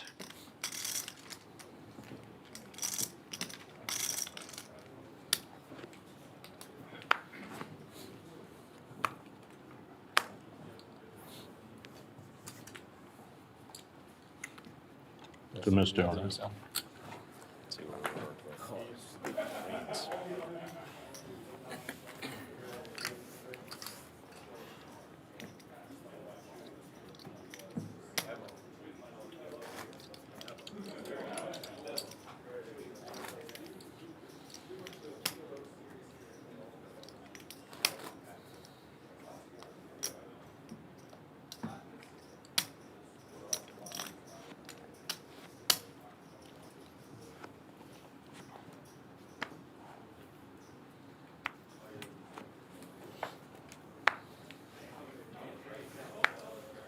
Here's a little rumbling in the background there. I think that's the high roller tournament going on right behind the stream table. Yeah. $5,300 buy-in PLO tournament. And then we've got the last event tonight at 7 p.m. $200 buy-in round of each event. Very much hope to play that one. That one sounds pretty fun. Yeah, it'd be a great time. That high roller has a horrifyingly strong field, by the way. Bryce Yockey, Bruno Firth. We've got Chris Costa I think, who busted the main event, is now in that as well. So lots of scary players in there. Oh, yeah. Definitely was a rogues gallery of amazing PLO players came to Texas for this event. Wrapping things up today. King on board, both players with a king. Shing with hearts to go along with his. Hubbard and Shing sharing the identical kicker situation, King Queen 9. So if hearts brick out for Shing, these two players are going to chop unless Hubbard can catch a 5. Yeah, pretty nice free roll for Shing, and there it is. The free roll arrives, and Shing will take a few more chips off of the chip leader, Rivers the Nuts. Importantly for Shing, Hubbard also did not pair up any of his danglers, so Hubbard will not be incentivized to pay off any big bets. I think a small sizing from Shing here is 550. preferred. Goes with about a half pot, 550 sizing. I think that's going to get the job done. Don't think Hubbard will be paying off 550 with just some queen here. No, he really doesn't beat anything. He's going to think about it, go over his options, but front door hearts get there on the river.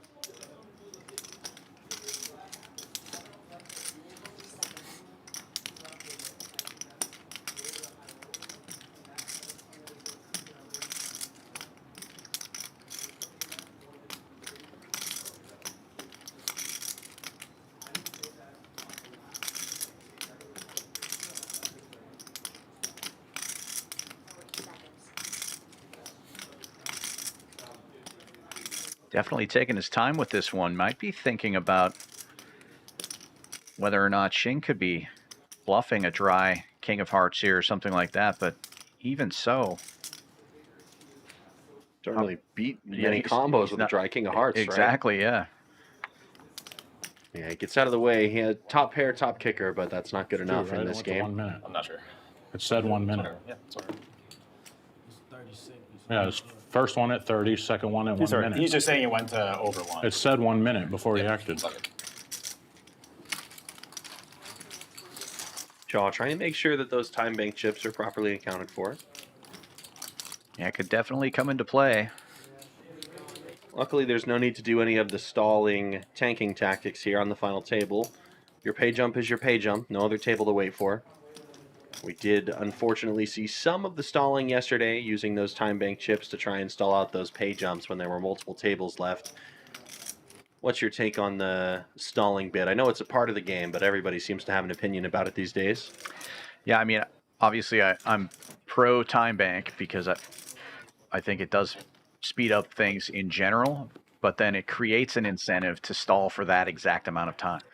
Yeah, exactly. People who might not consider stalling before realize they have a stalling resource, right? And they potentially do get to use it. So it's a fine line, but I think time banks are the good, happy medium. You can't prevent people from taking time to make decisions. Yeah, there are definitely spots where you need some time. So. King in the small with too many suits and a 7 and a deuce. He's going to limp, but his hand is pretty ugly. And Shaw's hand is pretty. Double suited ace-9, 8-6. I think this is a great raise candidate. Yeah, especially in position here. 225.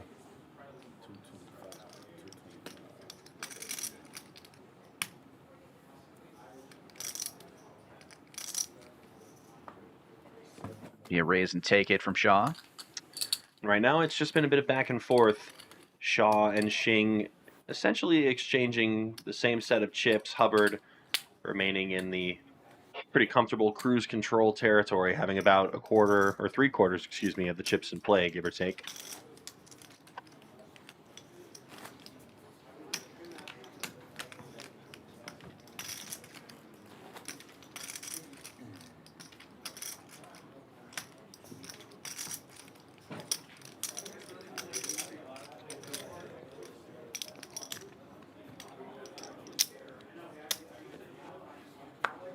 Let's see if Stephen Hubbard can close out the title with all of the chips.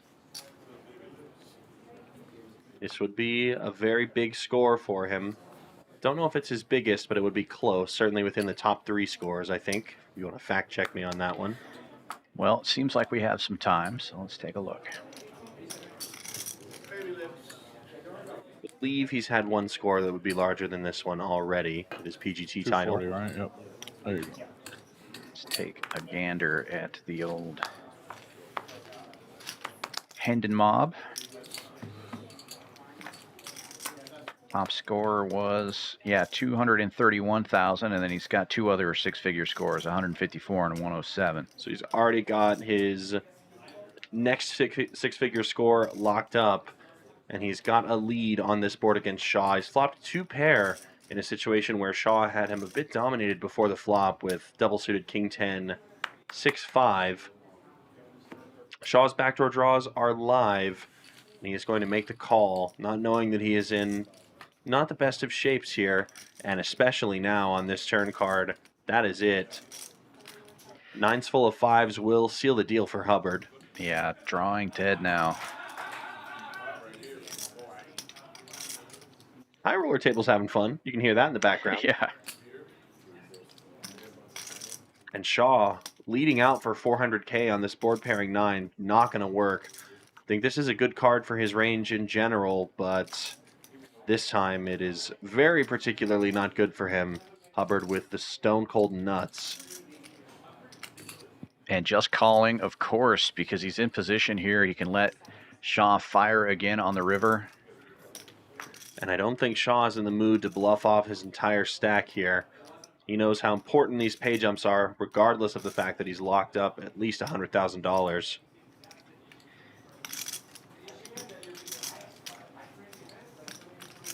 And despite what the graphics say, we know that Shaw's stack is about $500,000 off, so he's got just over $1 million left behind. Yeah, this is a clear as day give up here for Shaw. Hubbard with no choice but to attempt to get value from the short stack Shaw.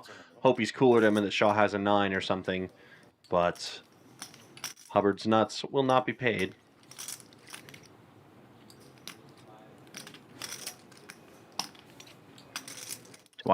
Almost twice as much in the pot as in Shaw's stack, so Hubbard's just going to go ahead and pot it here.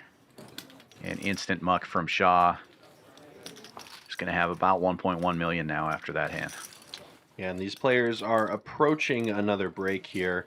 Once they go on break, they are going to potentially talk it out, but I imagine these guys are going to want to keep playing on, so they will go and take a brief siesta. I think they've got 1 or 2 more hands before that happens. Yeah.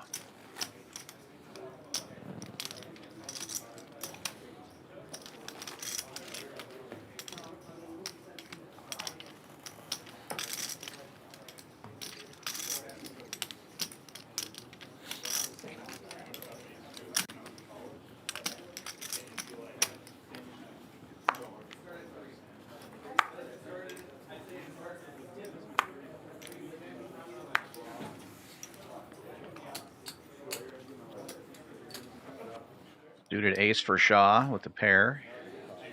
Just going to call here. Hubbard with queens single suited in the small blind.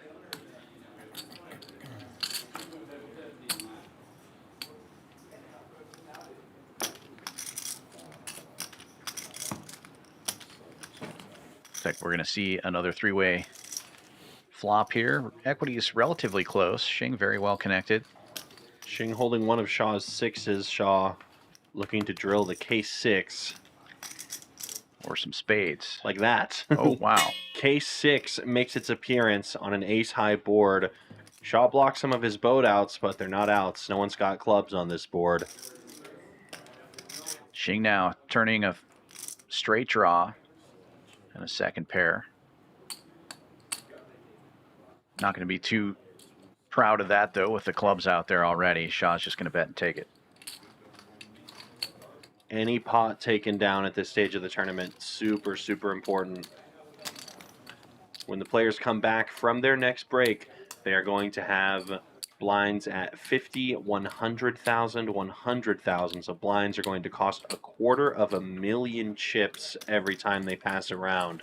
So stacks are going to get short quickly on Shing and Shaw's end if they are not able to pick up more pots. Yeah, three-handed, obviously you're in the blinds almost every hand.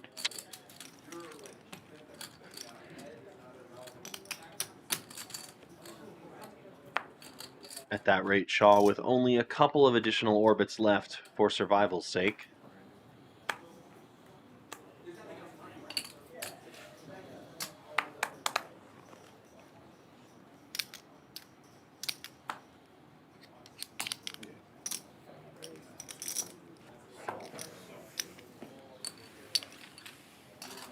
Hubbard opens, raises and takes it.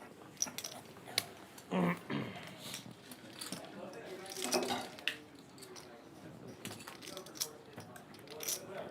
you got? No, I'm good right now. Huh? Broth? It's like pho broth? You don't want it? Sure, I'll take some. Is that a fire spot, Cyrus?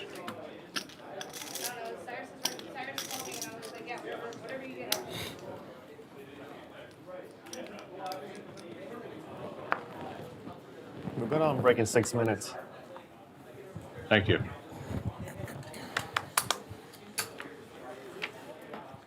Double suited, Queen Jack 8-7 for Shing, some connection there. And position. Just going to call though. Shaw also double suited, one of his suits covered. And Hubbard will check his option. 3 players going to the flop. And Shing in position with the best of it, equity-wise.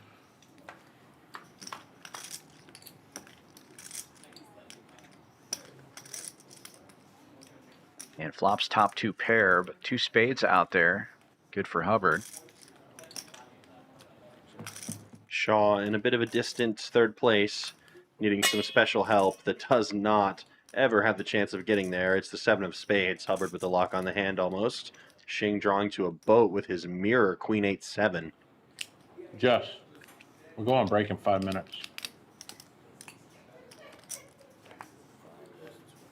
Wow. Quick fold from Shing. Doesn't even think about chasing the boat. Easy game if you got all the chips. Fair enough. You playing the high roller? How many do they have?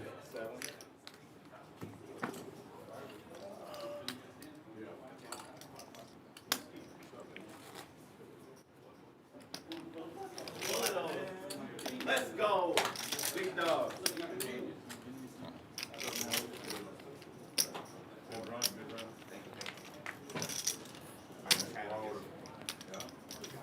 We're gonna race off the 5K to do this. Okay.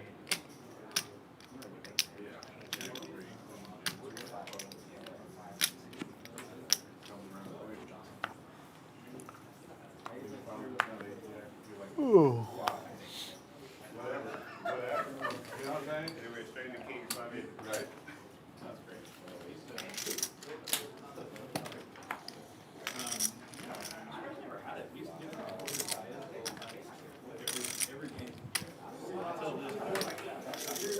Shaw gets out of the way. It'll be blind versus blind again. Shing. Doing every day. 60-40 favorite with the jacks. Sometimes it don't. Okay. Not trying to hide my cards. King high with 2 spades out there. And Hubbard catches top pair and takes the lead.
Hubbard opening this one from the button here. King 10, 8-4.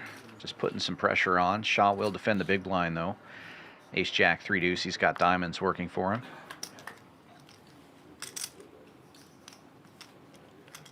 He's out queen high with a couple of spades.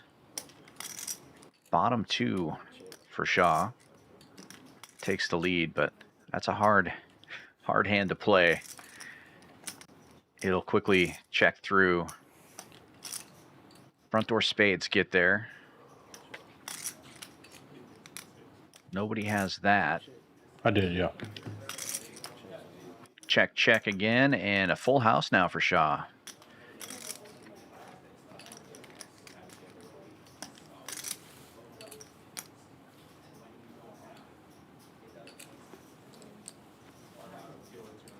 Gonna go for a little value here. Looks like bets 350.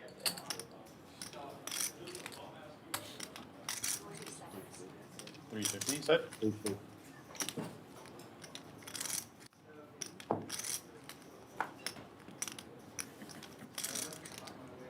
350 is the price point. Not sure if it's a price that Hubbard is willing to pay.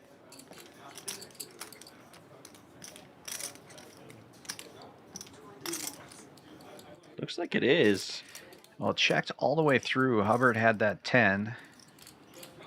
Probably not putting Shaw on a queen or spades. So it's kind of a hero call. Do you think Shaw has a 3 or not, basically? He's going to have plenty of 3s in his range from the big blind. And he's not incentivized to put in many chips out of position to Hubbard. So Hubbard makes the call, doesn't believe him, and Shaw gets the value. Yeah, it was open pre, so maybe he was thinking Shaw is going to fold most of the 3s that he has. We're on break. But All right, guys, we're going to take a break. We're going to come. good hand there for Shaw. He picks up some chips, and they're going to go on a break. All right.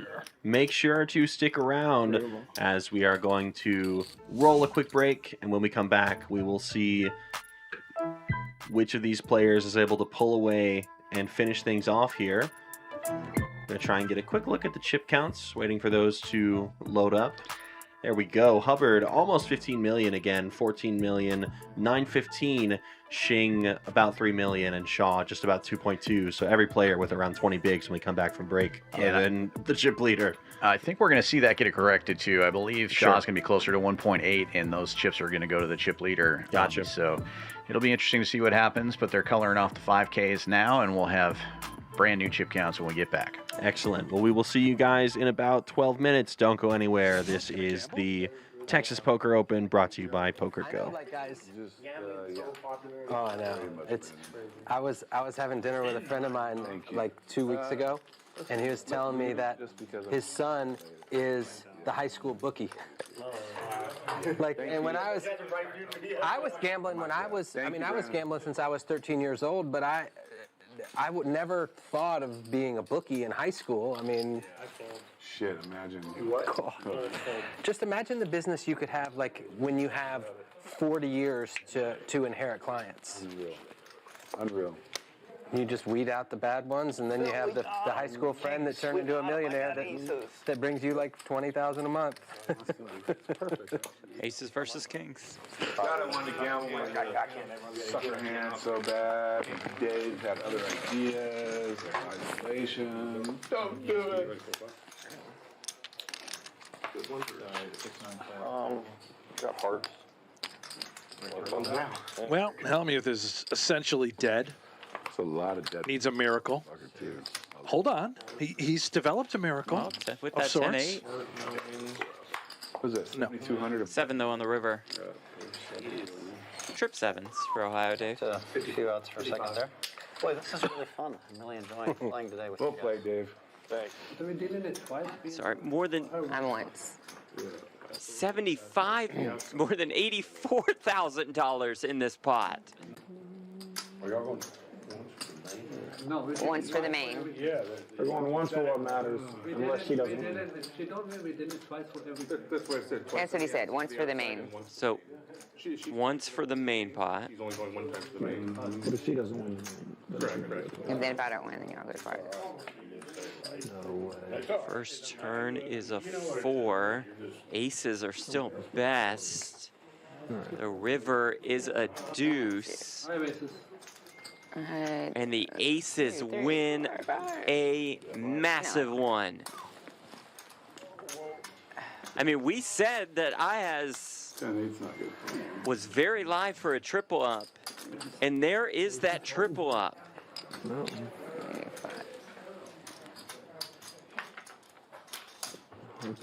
Second run out. I said I totally didn't have shit. Another 4 on the turn. Ayaz becomes the favorite again, and the river is a king. The scoop for Ayaz. More than a 50K profit on that hand, getting the chips in with 1 pair in PLO. Come on. Oh, Josh will come for it. Yeah, let's get back to fighting. Come on, guys. The fight will be on if Hellmuth gets his aces cracked once more. It was by Ohio Dave earlier. And could it be by Josh now as it comes king, queen, 10? This is going to happen. Look at it. Josh is a favorite if the money goes in. We're premium for sure. What you got there? Ace queen 10 down double? 17 Ace queen more. double, yeah. Ace queen 9, yeah. Run it. Come on, Josh. Above board playing hand. Don't be afraid. Anywhere else? Or It's just aces. where do you use Just Hellmuth. You're a favorite. Yeah, a lot of private games. PLO? Do it out of spite. I just get so tilted whenever I just see the dealer do the tip pass. Yeah, he's Southern Houston. Here we go. There we go. Yes. There we go. Yeah, Just aces. you know, unless they're really good private games. Josh gotta like to hear that. Yeah, they have rules. You can't even, like, the way to beat it is to not stay too long, but you can't even, they have rules against. Yeah, they just whack you to death. Yeah. And then you're not cashed out. Well, we'll give you 50% now. You get the other 50% when you come back. Just sucker too. Like I know that. Aria versus Hellmuth. Oh, hold on. Just aces. Yeah. Let's just go. And then they will He just wants to get it over with. So, like, let's say you get up early and then you, like, no, About 9,500 in the pot. I'll still play like even short. Come on, let's run them. Well, what they should be doing, like when we play shorter mind, go down. That's because everything's. I mean, and the tipping's faster. It's like, dude. Turn 9. Sure, because then you're just. Straight comes in. That's just it. That is just it. You whack yourself. Bingo. And even more. It's about 4 hours unless the Bills lose. Then Brent pulls the plug immediately. Yeah, club will be shutting down. Series canceled.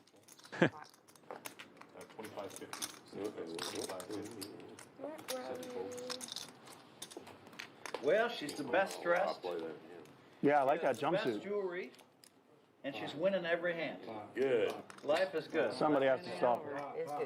Oh, he's potted it. Oh, Top set versus the nut straight. I would imagine this goes in, and if it does, it is huge. And it is indeed going in. Well, maybe. I mean, this is a huge pot shove, and she knows she's up against the nuts. yeah. Oh, yeah. Wow, here it is. More than $20,000 in the middle. I haven't been doing well at all. I played all 2 nights. 20K pot. $1,000 bomb pots and lost all my profits for the year. This your home place, right? Your home garden? Yeah. Yep. But I mean, A river 8 and the straight is best for Rock Smasher. Wow. What a start. Wins a massive pot to kick things off. Okay. Yeah.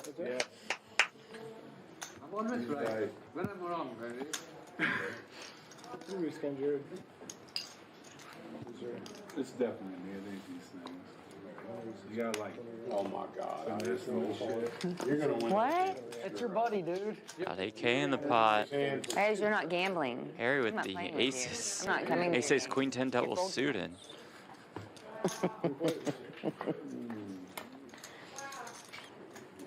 But it comes queen jack deuce, a set of jacks for Ohio Dave. Harry instantly shoves Harry Rock has to. Smasher has the open ender and a worse flush draw than Ohio Dave. And he rips it in there, and here we go. Let's play a big one, shall we? We're about to play a massive pot, in fact. Yes. Fuck. That's bad. We're only going once? Yep. Only once? How Ohio much Dave money in a is in there? great spot. No, Once. For he's 12, 24. I got a set and close. It's a Wow. 33K pots. Wow. And Dave is a huge favorite. Nice hand.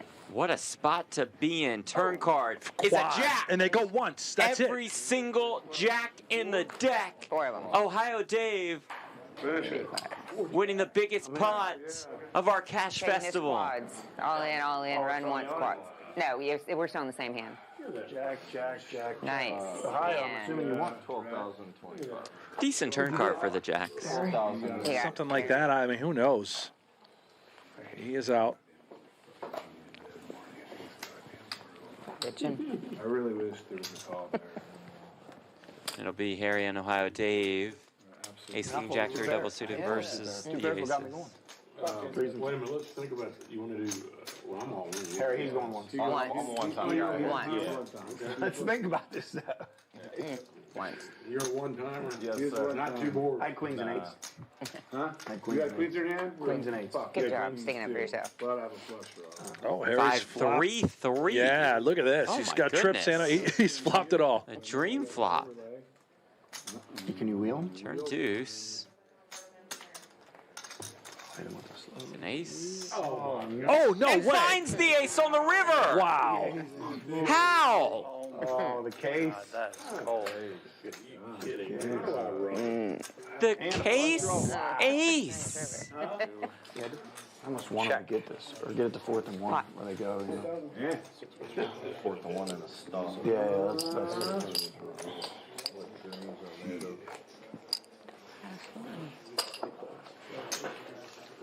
I didn't hit 1, and I was in. So let me get Silver this straight. River on a I couple just of want to, can you guys explain one thing to me? My man over here, right, who said, Oh, here we go. he said, hey, Phil, I'd never invite you to my game if you don't gamble enough. He's the one that wants to play 25, 50 Parlamento Mall and not 500 a man bomb pots. Is that right? No, it's not right. He usually plays 500, 1,000 PLO. I believe that, but he's saying he'd rather, you didn't even get my needle. It's all right.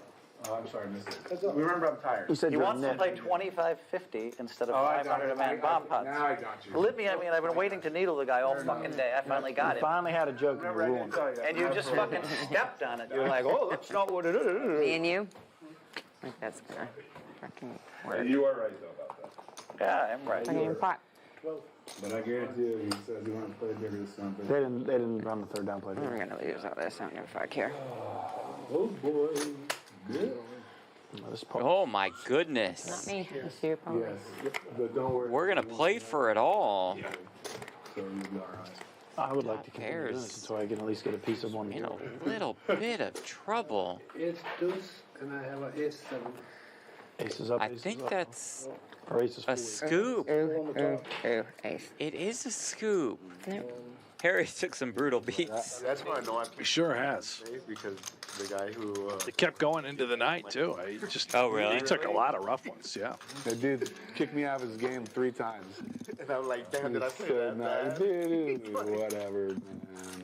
It's a really cool game. It's a lot of nice I guys. was like, man. damn, I must have played that shit. He's like, hey, let me get your number. We got a good game coming up. Dude, you're a favorite in that game, I'm telling you. Josh 3-betting. Ace King Jack 10 with hearts. Ambrose in there with You ace should high have said clubs. yes. What do you mean? You should say no. Because I know Good, be what offended. type of players y'all. Be offended and go sit. Don't say anything. Oh, you're right. I can't wait. Yeah, I know. I gamble all the time. I'll even drink. Fuck them up. Whatever you want. Ace 8 deuce, 2 diamonds. RA with the The lead. size of the game is the cheapest in town. If he can find a way to get it in here, pretty big favorite. Yeah, when I go to those games, I make sure I go hungry. Make it worth it. Dude, I get a their, big their plate, I chef can is say, really yeah. good too, man. He's really plate to good. go. Hell yeah. He's really good. It's a she, Chef Connie.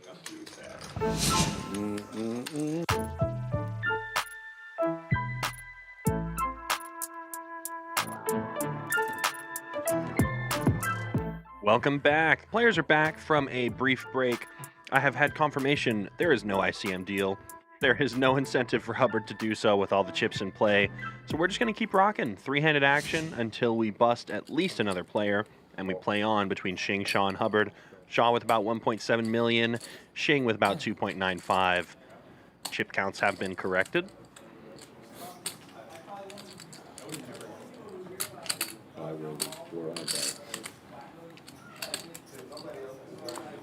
Hubbard, King, Queen, Jack, 6. King High Diamonds raises and takes it. You're going to see a lot of this from Hubbard. A lot of raising, a lot of taking it down. Feels good to have 3/4 of the chips in play. Oh, yeah.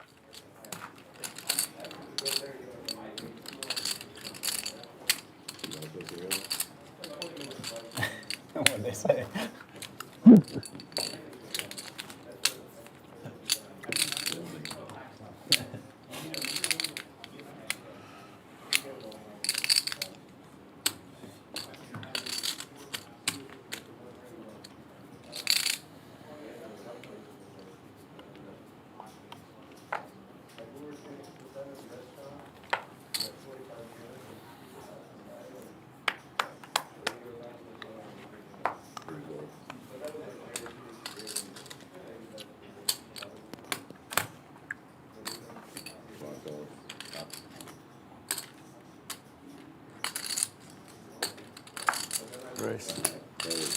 Shing raising it up.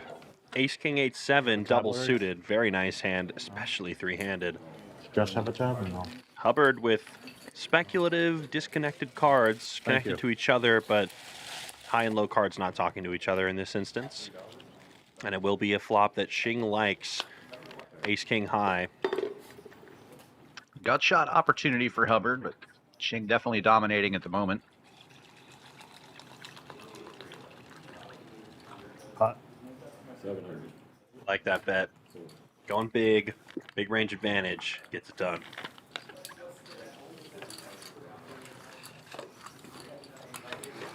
As you said before the break, any pot's a good one at this point in the game, especially if your name is not Hubbard. I mean, Hubbard will take more chips, sure, but Shaw and Shing are fighting for the leftovers at this point. It's tournament poker, so it's still anybody's game, but Hubbard has maintained this huge chip lead since the very beginning.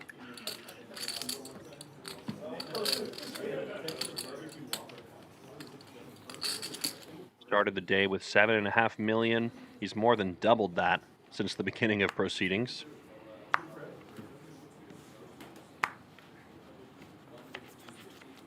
And a decent looking starter here on the button, three-handed. King high clubs and a couple of 8s.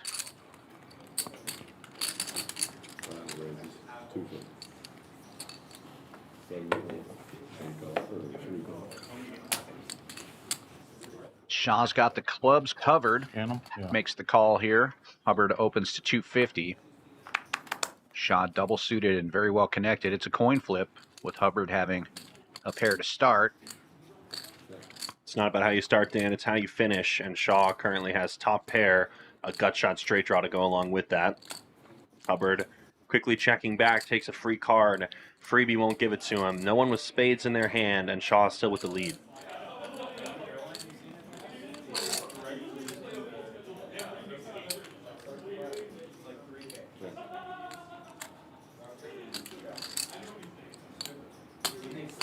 Queen of Spades, slightly better card for Hubbard, in my opinion.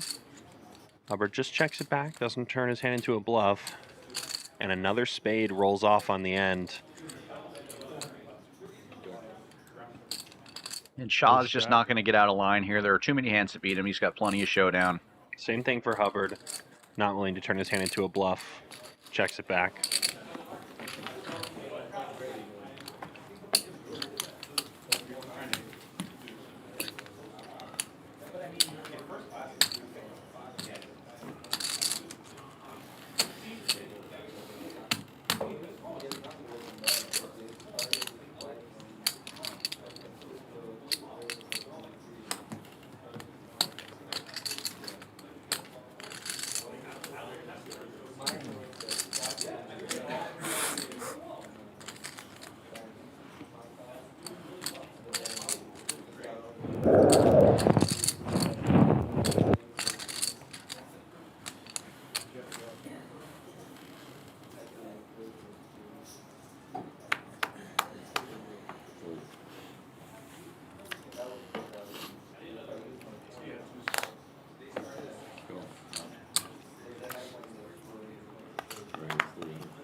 Shaw defending the big blind here, pretty well connected and double suited, but Hubbard has one of those suits covered with his double suited hand. Shaw will flop bottom 2 in an open ender though, and maintain the lead here. Goes check, check though, and now Hubbard with top pair and a heart draw. It's a coin flip.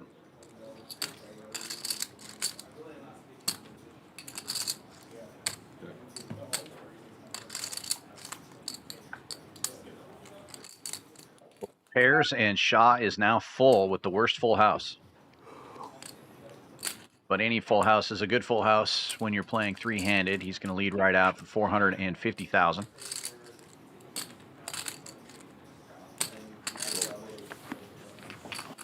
No hero call this time from Hubbard.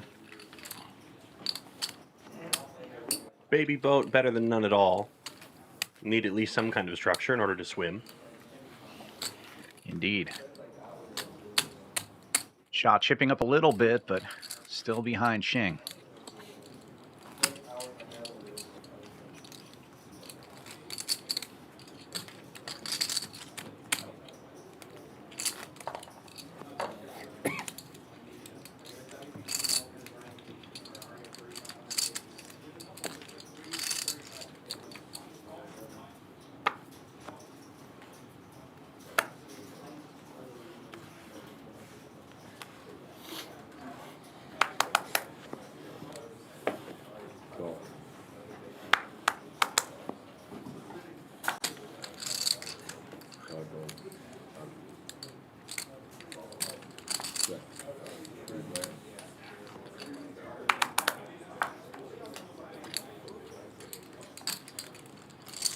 Multi-way action here.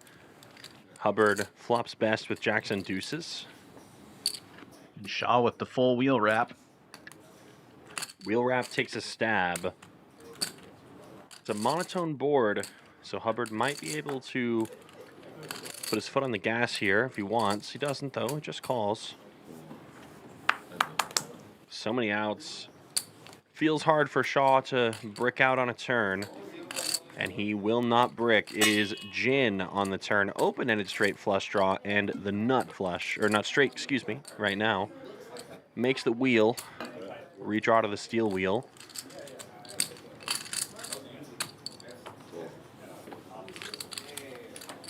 Leads right out and takes it down. And Shaw now less than 2 big blinds short of Shing.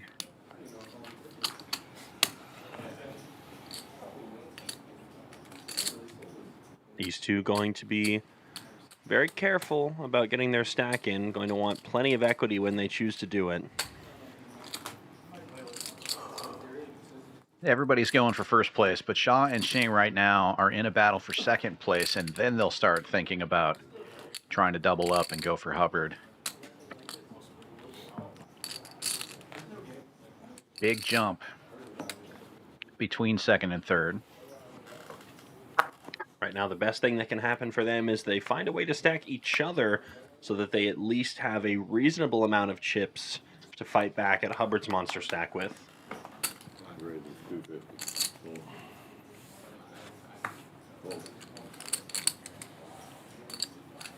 Raise and take it from the chip leader.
At 200.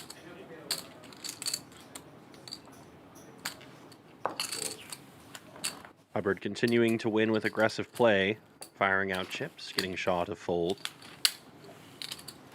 22 bigs for Shaw, 28 for Shing, and 150 for Hubbard.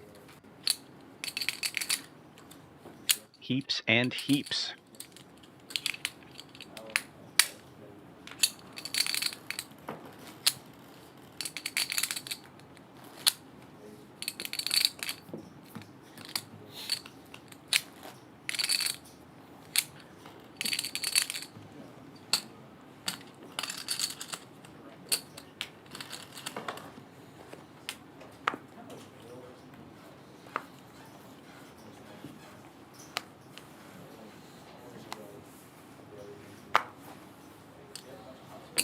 Three raises. We're in.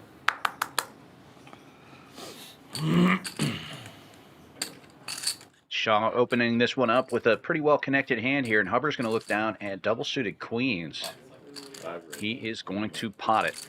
We might have a clash.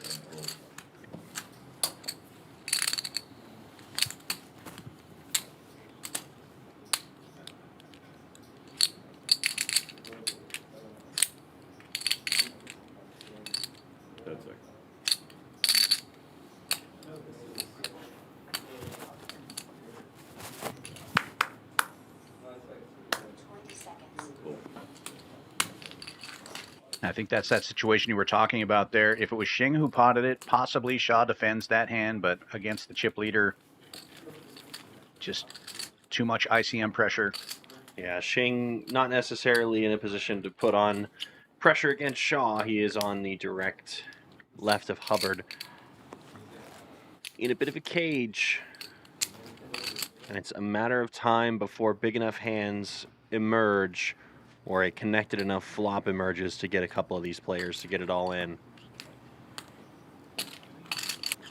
Hubbard doing the right things, playing it slowly, but steady.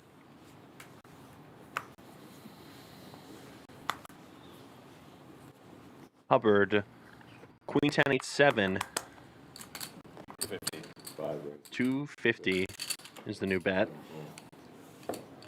Shing and Shaw forced to defend. Shaw defending Queen 10, 8, 5. One suit.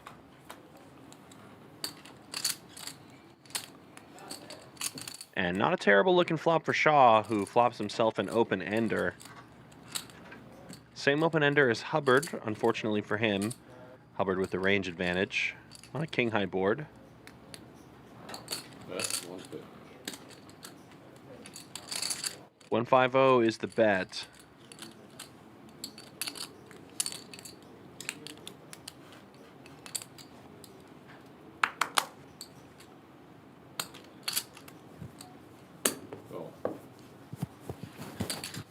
Shaw flicks in a call, looking to defend here. And a very important deuce of hearts on the turn gives Hubbard a lead, free rolling Shaw.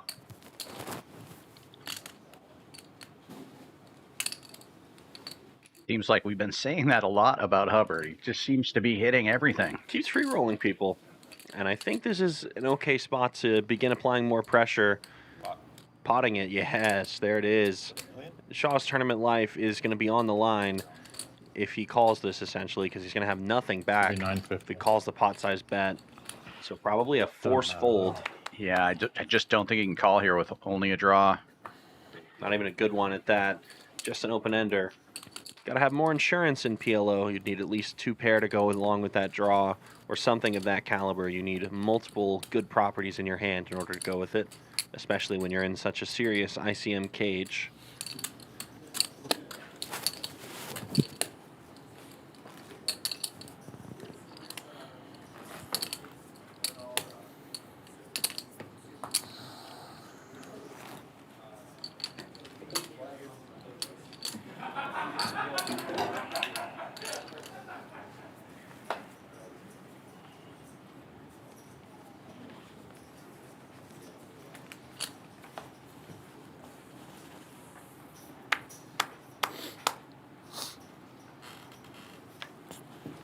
7 fold. 3 fold.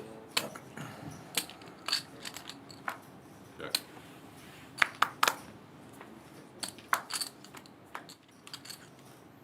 Shing gets out of the way. Shaw, the slight favorite going into the flop here, but of course Hubbard flops the nut straight. Just Hubbard things.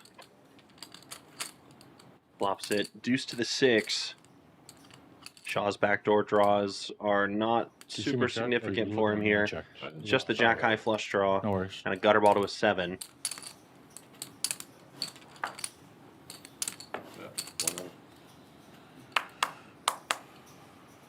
That's a big blind, which is a good price for Shaw to chase, and he will chase. Shaw does have that king of hearts. Should a heart come, he could represent that, but board pairs.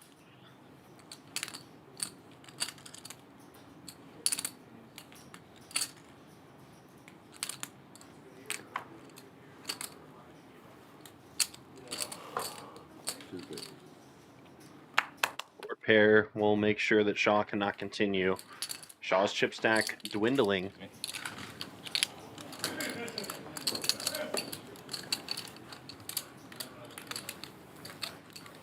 Shaw has had just enough to call with almost every hand since we've gotten back from break, and Shing has just been staying out of trouble.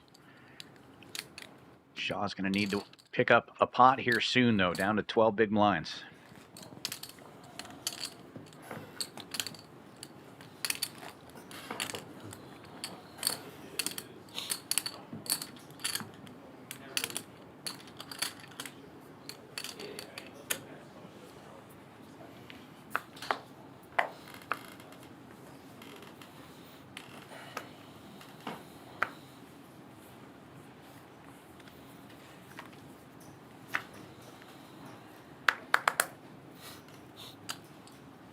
Three raises, 300.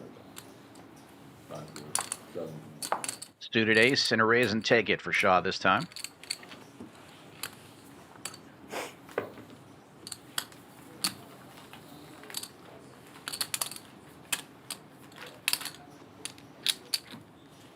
Good look at the chip denominations.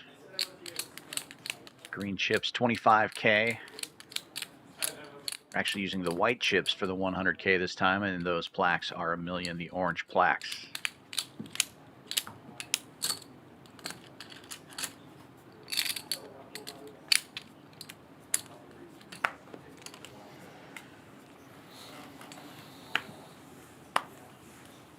Queens again for Hubbard. King, queen, queen tray with queen high clubs. He'll open to 250. 7, 8 fold. And Shaw with another suited ace. Going to defend the big blind. He also has clubs. His clubs are covered, but his hearts are live.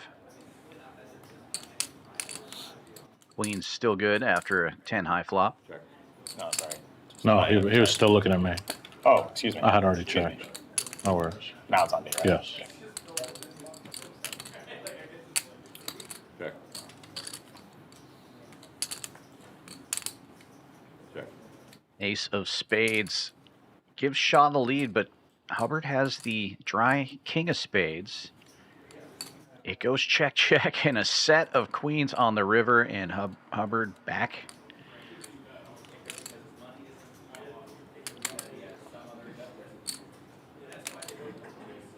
Shaw with aces up.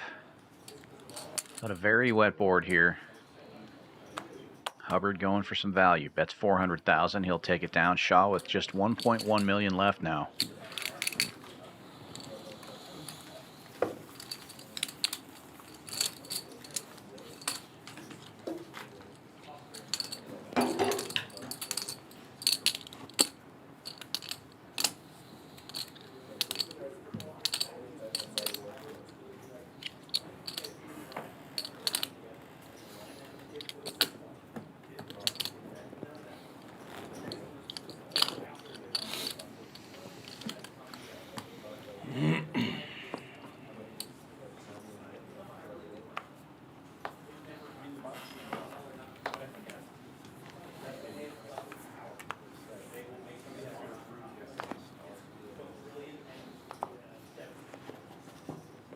Very well connected double suited hand for Shing.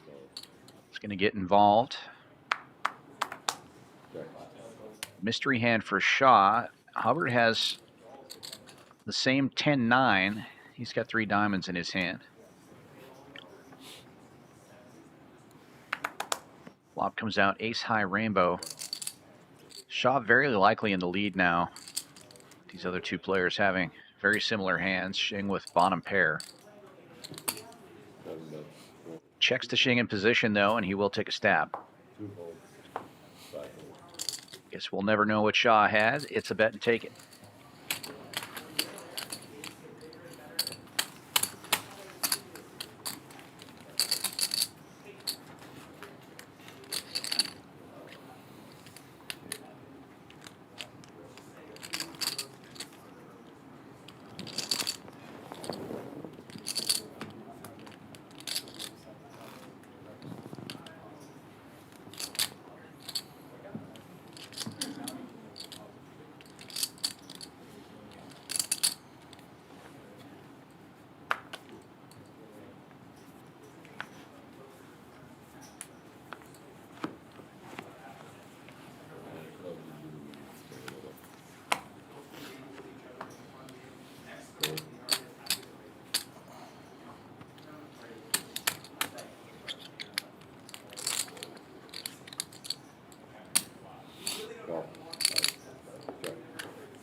Nothing for Shaw.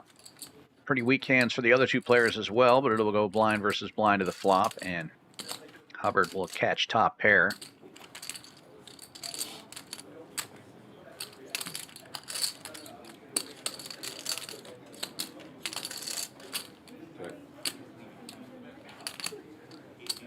Checks it over to Shing, who hit bottom pair. Go check, check.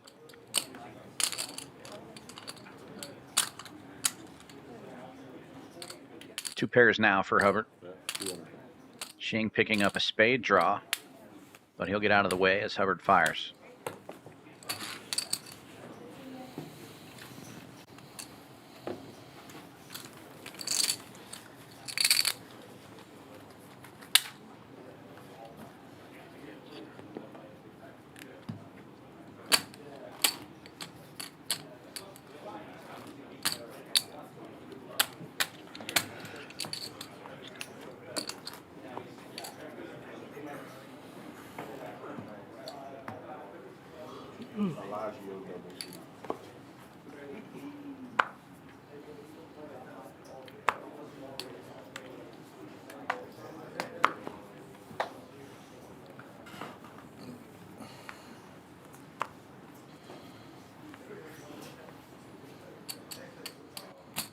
Another openable hand, King Jack 5-3, King High Spades. Hubbard's button will be opened relentlessly. Shing and Shaw let it go. Shaw now down to 8.5 big blinds. Couple more orbits for him before he's going to have to force the issue or connect with the flop and do some betting post-flop.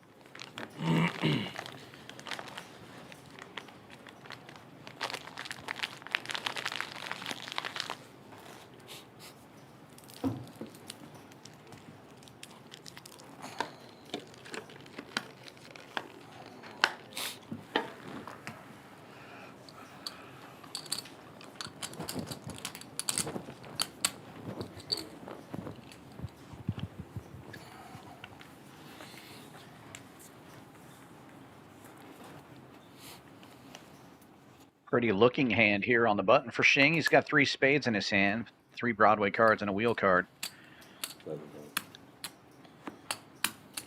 Just going to make the call, and we may have another 3-way.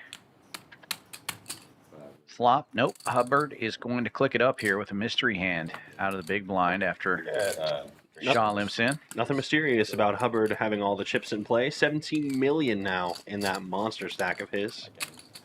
I don't want you to yell into the mic. Yeah, he's just keeping the pressure on. Excuse me? And running hot as well. Play good, run good. It's a recipe to win a belt buckle. if he can finish the job.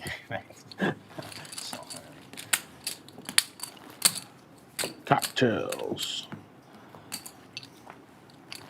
The words of the late Kobe Bryant, job's not finished, but Hubbard certainly seems dialed in and is playing hands at the appropriate frequency to get it done. You'll see some chip leaders get passive or timid.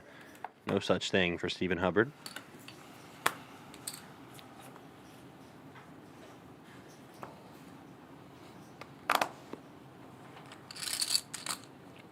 Double suited here, bit of connection for Shaw. Has to decide if this is the one he wants to go with. Just jack high though, so decides to wait for a better option. Hopefully it'll be the next hand. Raise and take for Hubbard with the suited ace.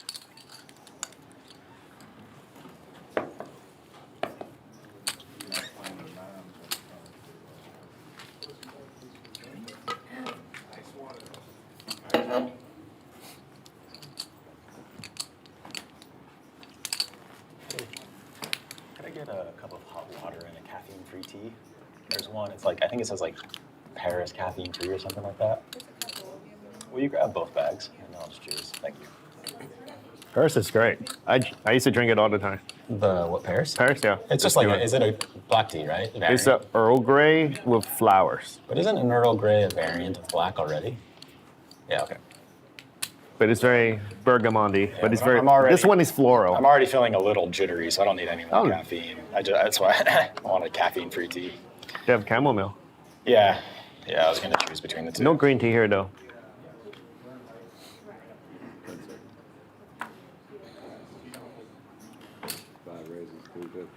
King Queen 9-7 with spades. Hubbard opens again. Shaw with a couple of eights. Giving it some thought. This would be half of his chips.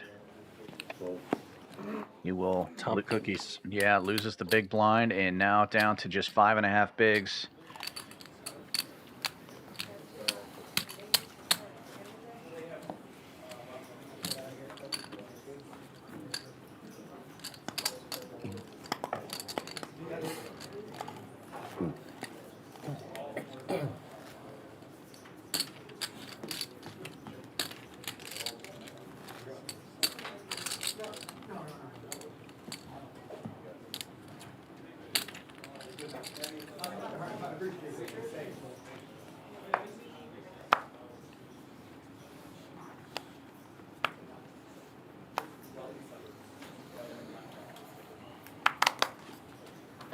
Shing sees kings.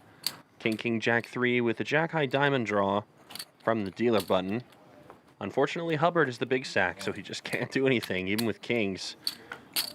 Shaw, double suited. Queen 1093. Hubbard, king 1098. Shaw says whatever, puts it in, and it's a 55-45. Hubbard v. Shaw. We'll see if Shaw can hold on. Yeah, Shaw looking for some diamonds here. His clubs are live as well. Rescan them. Good. Which one's That's mine. Both of those yours? Yeah. Right? Okay. That's 550. 5-5-0 from David Shaw, drawing to 2 live suits, diamonds and clubs working in his favor. Hubbard with just a slight advantage, sharing 2 community cards with Shaw, but Shaw improves just a bit on the flop, and that's going to be enough. It's a pair of 3s. Ooh, good turn. Good turn. Sweaty turn. Offsuit king. Can he get there? No, he cannot. David Shaw holds, doubles up in a big way, and finally has a bit more life against Hubbard. Stacks 100. Yeah, back up to 12 big blinds is Shaw. That's going to feel great. But still a lot of pressure on. Yeah, I mean, he's the one who's got all the work to do. Shing with 20 big blinds can just wait for these two to duke it out a little bit more. Shaw will be the one who has to make the first move again.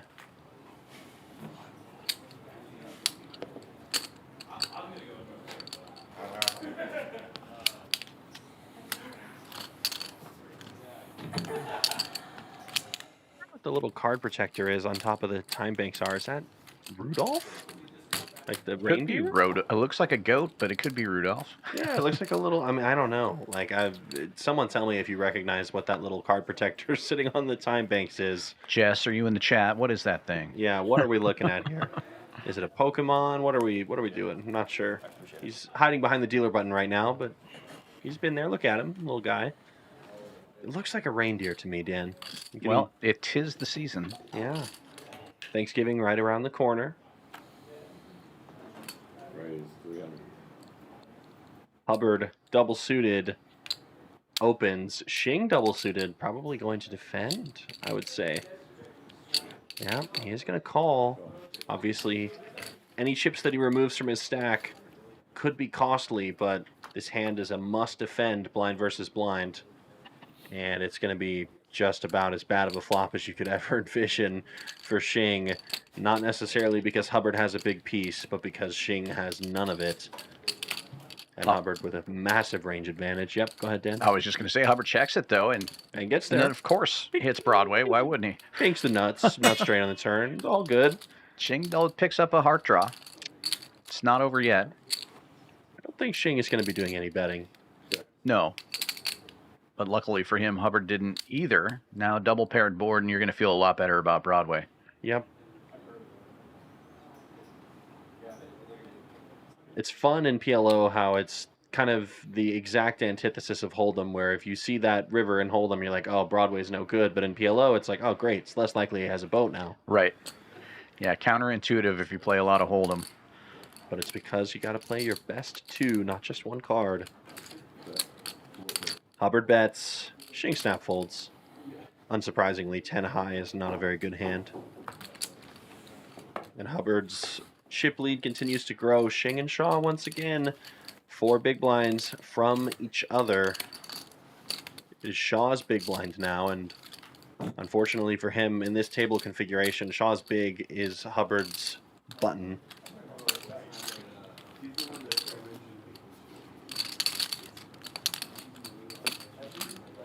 Yeah, Hubbard opening a lot more against Shaw than against Shing for that reason. Can just go for the punishment every time. You can tell that Shaw is feeling the tension. It's not fun being blasted around by a big stack at a final table, feeling helpless at times. Need the deck to cooperate. But this is why big stacks have all the power. And look at that. He's got another connected hand with a suit. Queen 987. Gonna open it. Shaw with an ace, double suited, all in. Call from Hubbard. I got 1.1. And Shaw's got Hubbard's suit covered here, so he's going to be in really good shape. Yeah, and do not mistake yourself. There is a GFX error. It said Hubbard folded. He did not fold. Hubbard made the call. So Shaw and Hubbard are all in against each other. We are still going to take a run out. And if Shaw cannot hold here with his dominating suits, he will be busted out. There you go, bottom pair 7. Shaw looking to double up here. Does have about a 65% favorite chance here. I'll spot him 6-7 of clubs. Double through the chip leader, and he'll be in great shape. He'll have twice as many chips as Shing. Oh, 5. Throw the 5. Just flop him a flush. Fuck it. What? That's bad luck. Both of us. You want to play this hand still? Or? It's a bit of bad juju. Oh, chop. They're backing it up here, making sure they get this correct in the graphics, and there we go. You gotta arch it this way. 7-7 flop. No sweat. Actually, I'm not greedy. Just 7 deuce. Hubbard sharing so many community cards with Shaw. 10 ball. He's in bad shape, but it is a queen high flop. Hubbard takes a lead as he has many times today. Board pairing 4, and Shaw is drawing to a 10 or an ace if he wants to stay in. A jack would do it as well. But the king of hearts is Brick. David Shaw sent out in 3rd place. He gets the 6-figure score after all, and a great run. Yeah, great run for him. Hubbard just cannot be beat today. Not at all. He's got almost 90% of the If you chips in wanted to- play going into heads up. And Shing down to just 16 big blinds. Pause it and turn off our mics. Going to have a lot of work to do against that monster stack of Hubbard. Let's go to a quick restroom break. Can I walk with you? You just heard Hubbard, a man of negotiations. Looks like he's going to go talk with Shing as they take a quick break. So we will have them take a break, and they are going to talk amongst each other, and then we will be back afterwards to let you know the results of that discussion. Come visit us here at Champions Club. We're at 6440 West Sam Houston Parkway South in Houston, Texas. The only poker club in the entire state with a hotel on site. Always great when Poker Go comes to town, so we get a lot of these players from out of state coming to visit us and seeing how it is here, especially in the PLO world. PLO definitely a big game here in Houston. And if you haven't experienced Texas poker, you really got to check it out. Hubbard, a huge chip lead advantage here, 18.5 to Shing's 1.6. And they'll reset those stacks after this little break in case there's any inaccuracy. So we will know the exact head counts going into this break. We'll be right back, and we'll see you in a few minutes. Oh, I know. I was having dinner with a friend of mine like 2 weeks ago, and he was telling me that his son is the high school bookie. And when I was gambling when I was gambling since I was 13 years old, but I would never thought of being a bookie in high school. I mean, shit, imagine. just imagine the business you could have like when you have 40 years to inherit clients. Unreal. You just weed out the bad ones, and then you have the high school friend that turned into a millionaire that brings you like $20,000 a month. Aces versus kings. God, I wanted to gamble when sucker hand so bad. Dave had other ideas, isolation. Don't do it. Got hearts. Well, Hellmuth is essentially dead. It's a lot of dead. Needs a miracle. Hold on. He's developed a miracle Well, with of that sorts. 10-8. What's this? No. 200. 7 though on the river. Trip sevens for Ohio, Dave. 52 odds for a second there. Boy, this is really fun. I'm really enjoying playing today with Well you played, Dave. Thanks. So we did it twice. Sorry, more than I'm once. 75, more than $84,000 in this pot.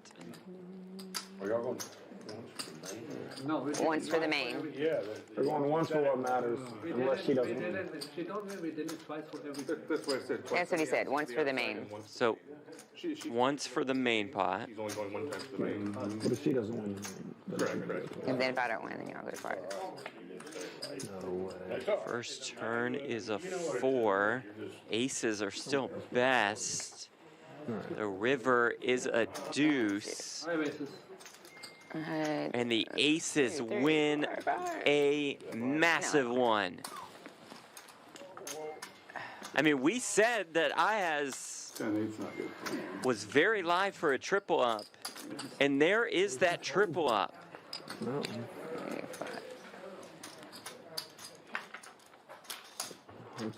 Second run out.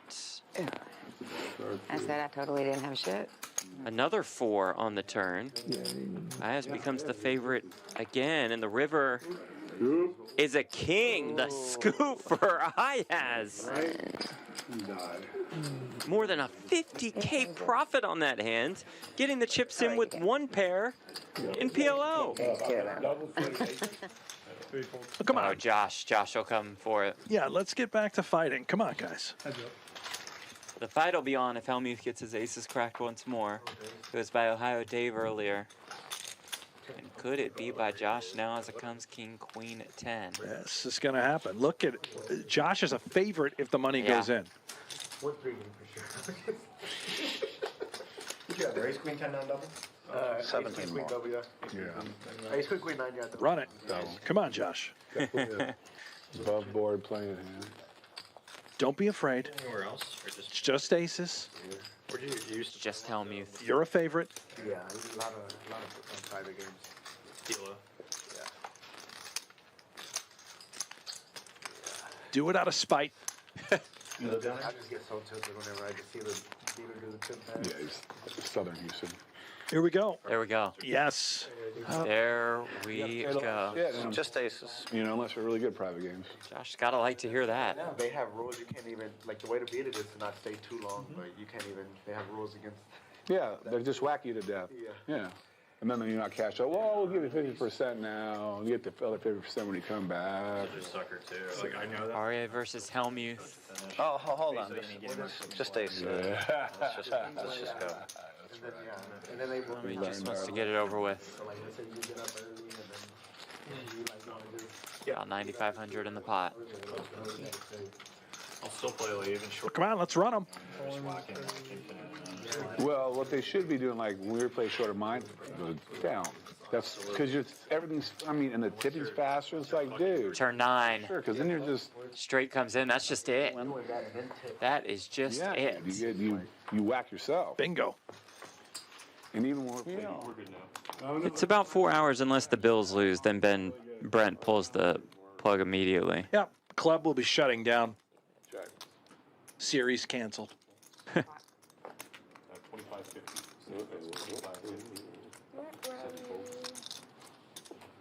Well, she's the best dressed.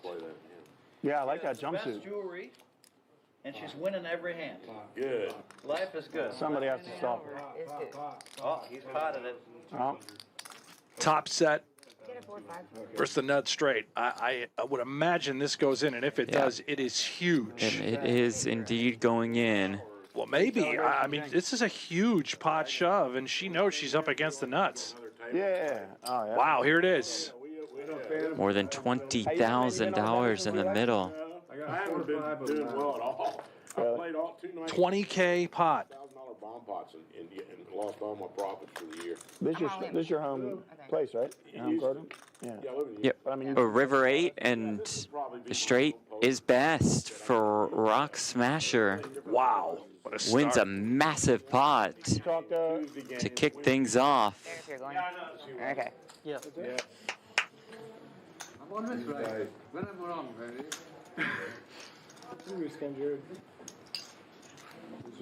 It's definitely me. It ain't these things. You gotta like, Oh my God. this and shit. You're gonna win. What? It's your buddy, dude. Got 8K in the pot. As you're not gambling. Harry with I'm not the playing with you. aces. I'm not coming. Aces, Queen 10 double suited.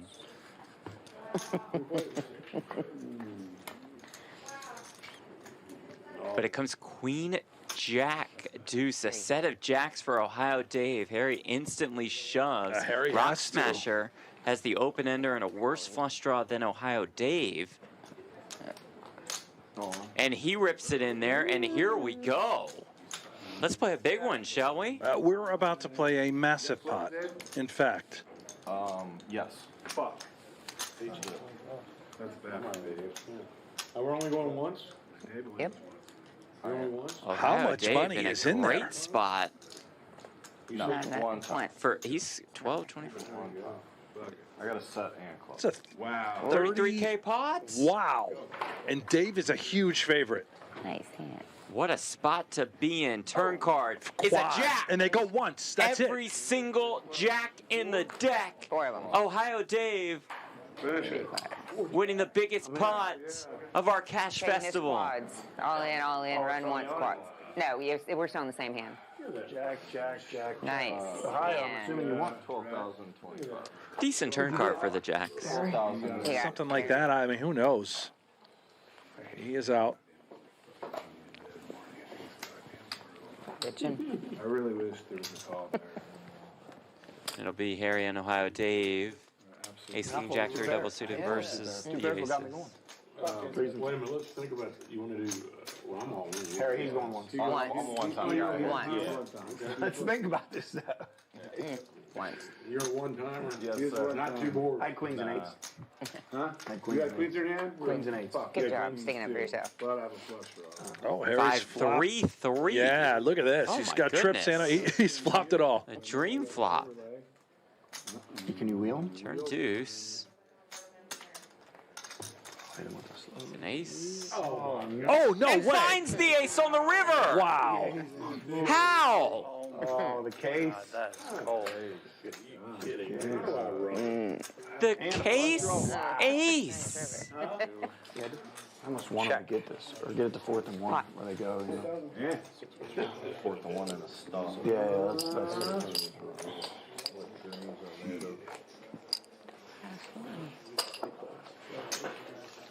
Oh, I didn't hit 1, and I was in. So let me get Silver this straight. River on a I couple just want to, can you guys explain one thing to me?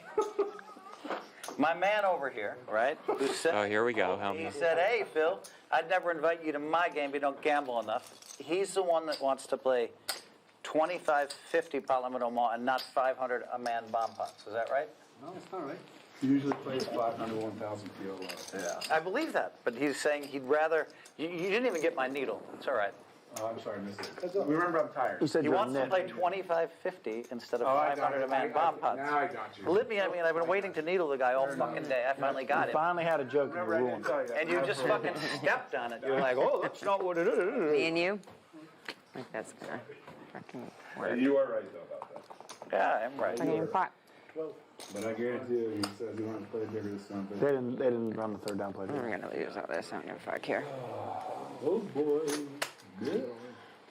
Oh my goodness. Not me. It's your opponent. Yes, but don't worry. We're gonna play for it all. So you'll be all right. I would like to continue doing this so I can at least get a piece of one. In a little bit of trouble. It's deuce, and I have an ace 7. Aces up. I aces think up. that's Or aces a forward. scoop. Ooh, ace. It is a scoop. Nope.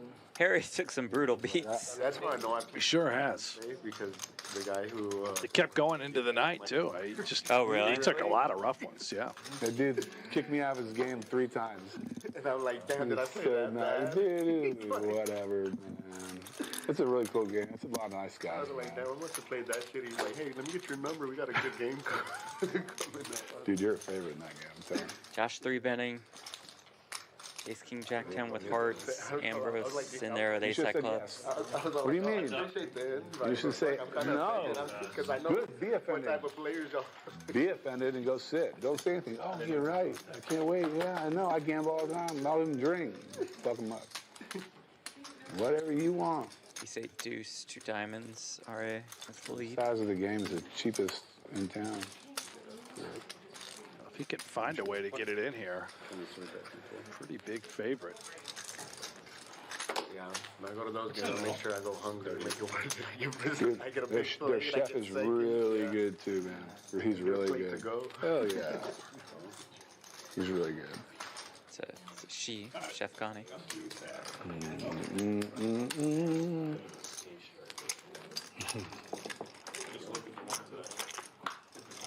Uh-oh. 3 aces and 3s now for Ambrose.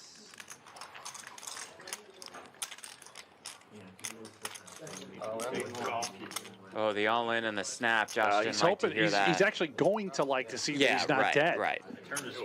He could think that he's up against 4-5 and he just has no outs. He's up against the best hand he could see to be behind. 30% of the time he gets there. It's not one of those times. All right, REA officially tilted. Rock Smasher and Helmuth are going to... Well, it appears that no deal was made. We're coming back to finish this thing out. Heads up, $220,000 for first. Second place is $150,000. We're down to just the 2 players, Hubbard and Shing. Hubbard, who's had a massive chip lead since the very start of the tournament. That's my jam. I'll play no limit with you. Final table, I should say. To play normal Texas Hold'em no limit. That would be my worst choice of all the games right now.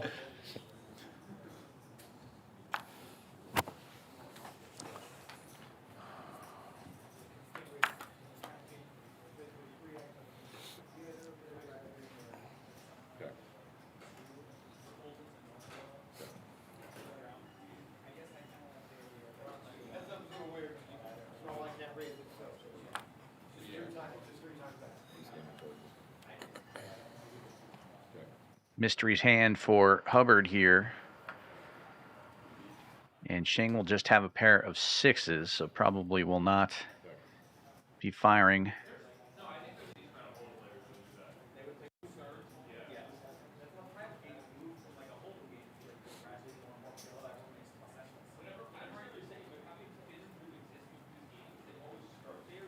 Eight.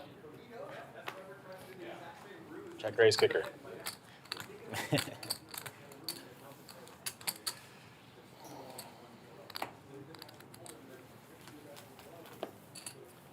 Is Ante still in play?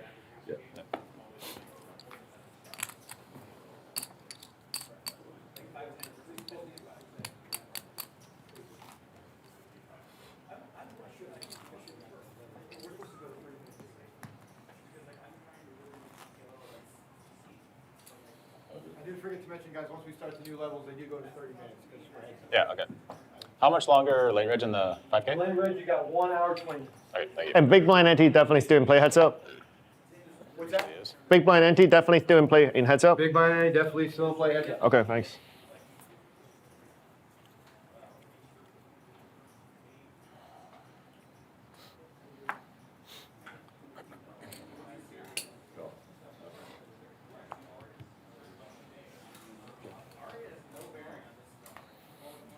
Yeah, man.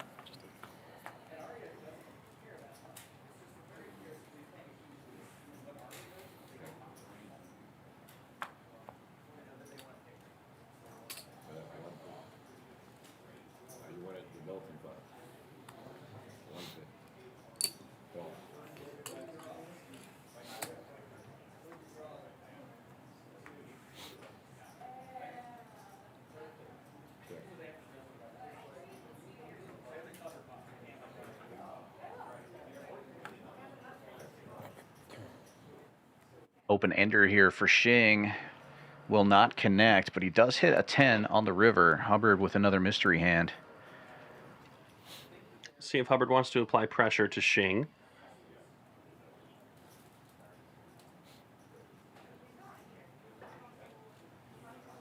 Hubbard's King 10 actually looking kind of decent here. Or Shing's King 10 actually. He's got a 5, which removes the straights. 3, also sort of a blocker to straight draws though. Hubbard's going to pay, so we'll see what he has under the hood. Pair of 10s looks to be good. Hubbard mucks and Shing picks up an important pot.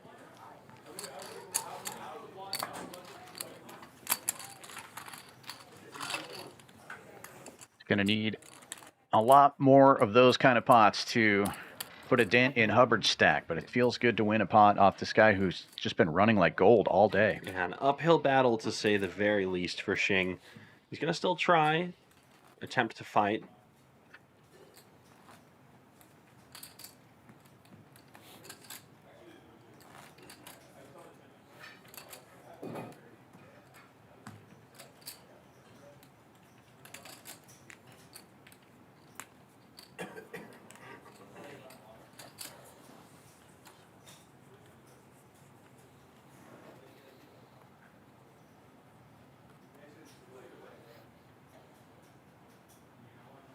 Race.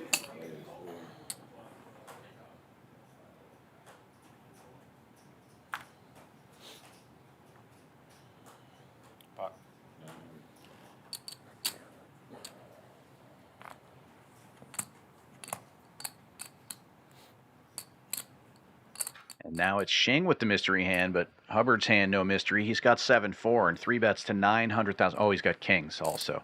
You know, he's got kings. That's the important part for Hubbard, I imagine.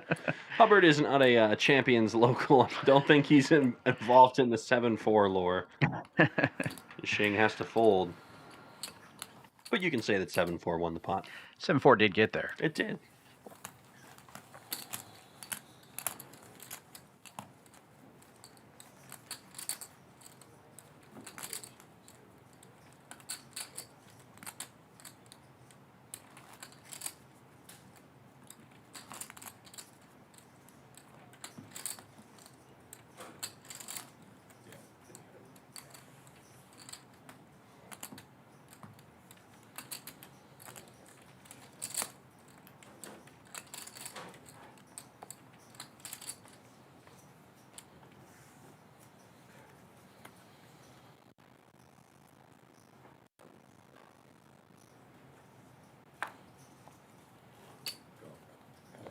Pretty weak hand on the button here for Hubbard, but he can afford to see every flop. He's going to make the call, and Shing checks his option.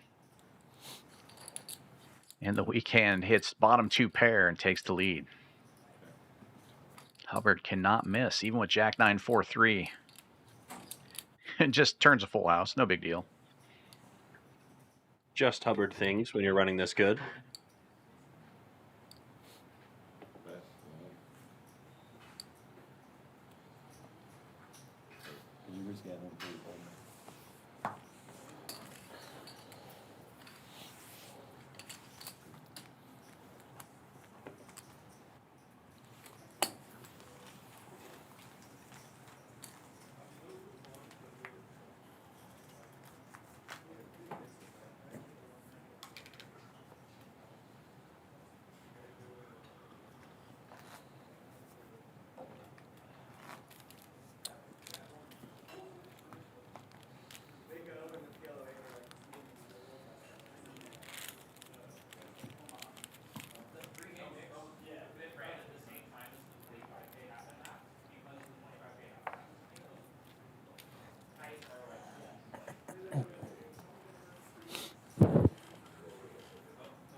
Shing will be a pretty big favorite going to this flop with the suited ace.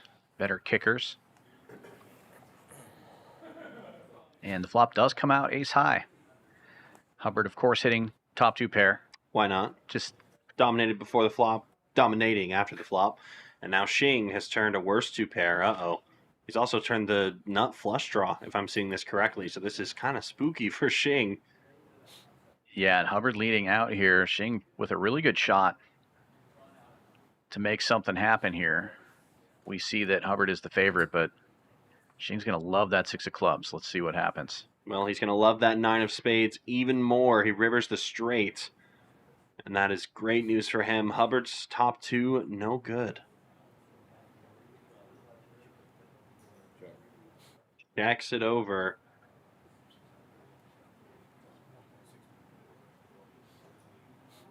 Shing going to go for value.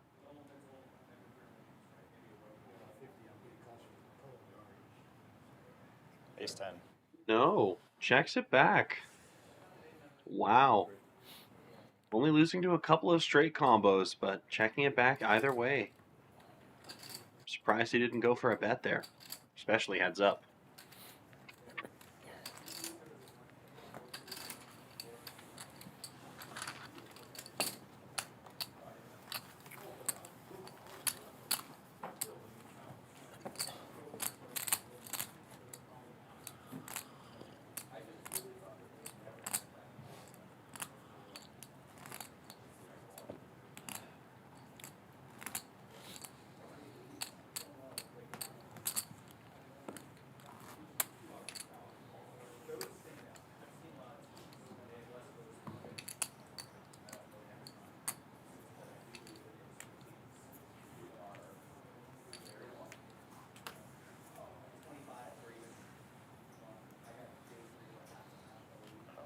This in first.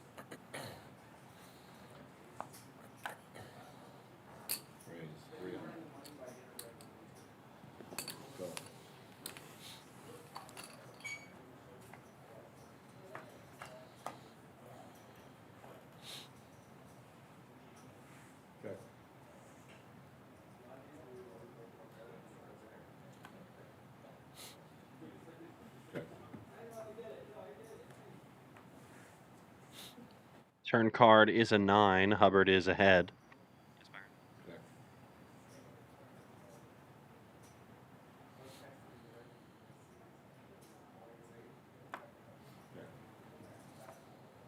Hubbard's kings still in the lead here, but it'll go check, check. And Queen of Hearts makes the board wetter, but the kings are still good.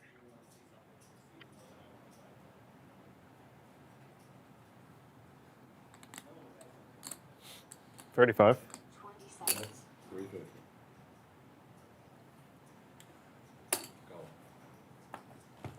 King Kong makes the call, and Shing loses this pot.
Very wet flop here.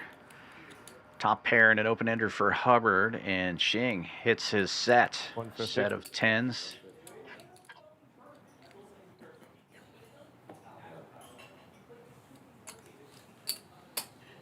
Hubbard, of course, has possibilities to win the hand, so I'm sure he'll find a way.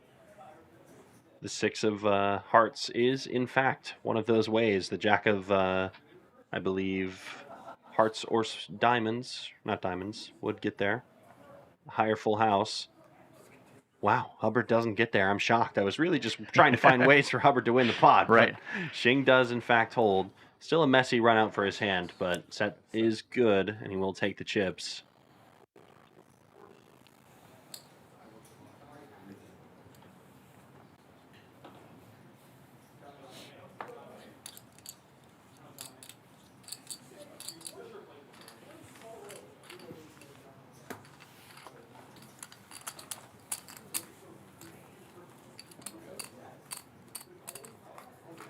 The rare tornado warning here in Houston today with the little black flashes you're seeing are weather related. No more of those. We're all good. Yeah, we're on a delay. We're fine now. Yeah, we're safe. The tournament doesn't get blown away. Don't you worry. Hubbard on the event horizon of sucking in all of Shing's chips. 95% of the chips in play in Hubbard's stack. It feels like it's only a matter of time unless Shing can spin the wheel, and he's going to have to do it several times.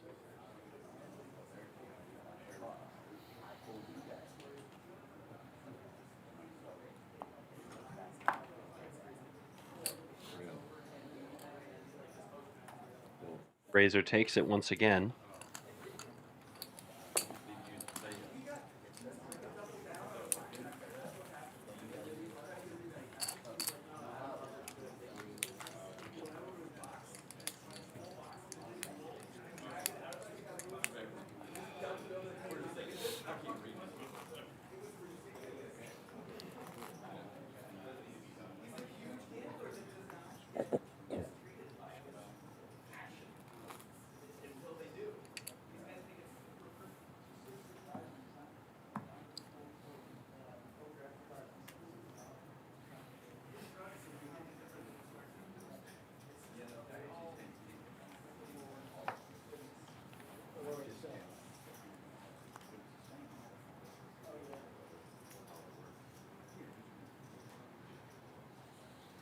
Great.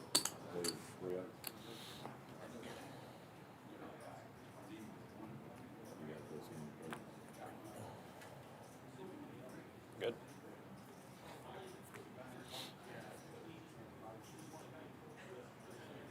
This could be it. Ace, King, Jack 9, King, Jack 10, 9. No pressure applied from Hubbard. He is potentially trapping Shing with such a strong connected hand. Yeah, massive hands heads up here. Diamond draw in favor of Shing, open-ended straight draw for both players.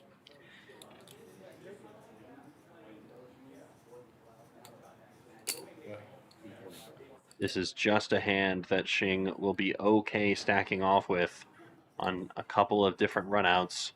Hubbard with a temporary lead here. with his pair of tens. That turn card doesn't change the current lead. It is a brick disconnected from the board, 3 of spades.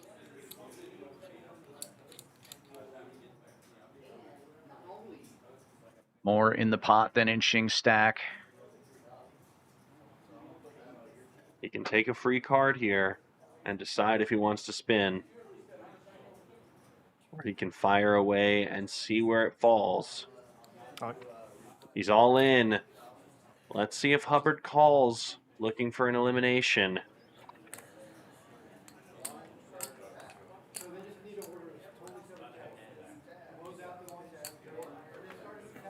It feels like Hubbard has enough of this. I mean, he could be worried about full house already, but he just has so many chips. Why not? Yep, Hubbard is going to call, and he's going to see that he's a 60-40 for the title. Shing with plenty of outs. Can he get there, or will Hubbard seal the deal on hand 74? River card, diamond. Shing with the first of hopefully many doubles. Heads up play continues. What a nice card for Shing.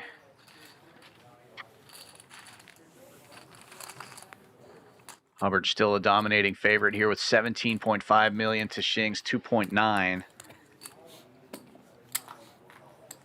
But that's got to feel good to get a full double up. Yeah, I mean, you got to start somewhere. It's such a brutal grind for Shing.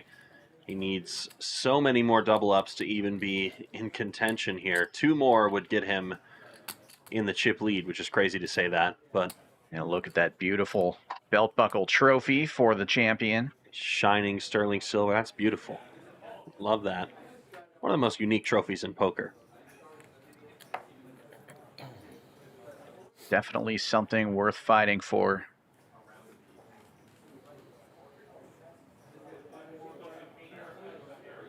The deuces. For Hubbard, he'll make the call, and Shing wakes up with kings here. 2 suits as well. 1 suit, excuse me. Yeah, all black. 3 spades in his hand there. But still worth a raise, obviously heads up.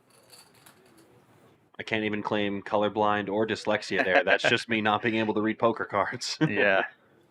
Well, after the hours you put in yesterday, I would be blurry vision as well. Shing with the overpair of kings, still good. Hubbard hits a piece of this one. Gut shot and a pair. And, of course, catches another pair here on the turn. Takes the lead. Shing now with the gut shot. Shing probably not feeling amazing about his hand. He's got no hearts there.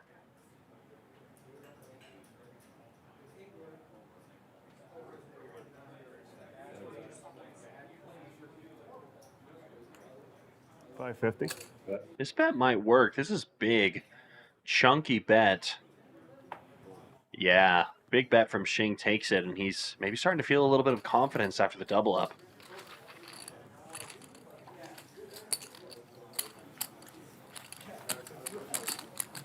We're going to take a quick look at the updated chip counts here. Hubbard, 17.2 million. Shing, 3.2 million. So Hubbard still commanding favorite. About 20,500,000 chips in play. Close to that. Hubbard with almost all of those and looking to close it out. Even if Shing is not able to take home first place, he will still have a very significant payday.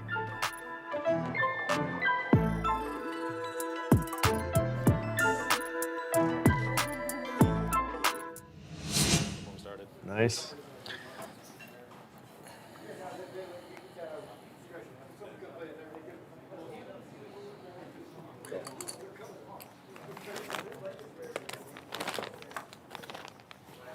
Very pretty hand for Hubbard here. Ace, queen, jack, 4 with queen, jack of hearts. Shing with king, high spades will make the call after Hubbard raises to 300K.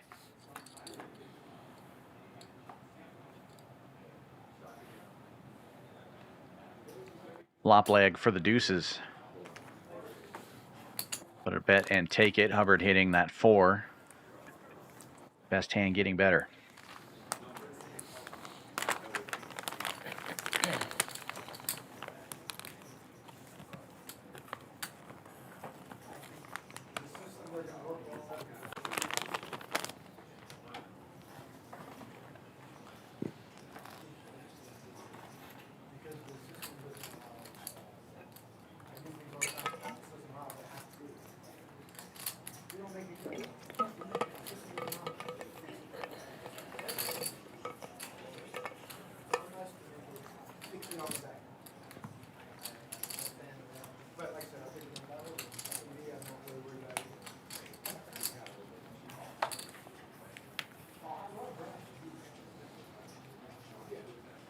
Another pretty hand for Hubbard.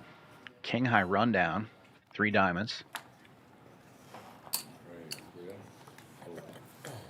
Just going to be a raise and take here. Shing with an ugly king 7 3 deuce gets out of the way.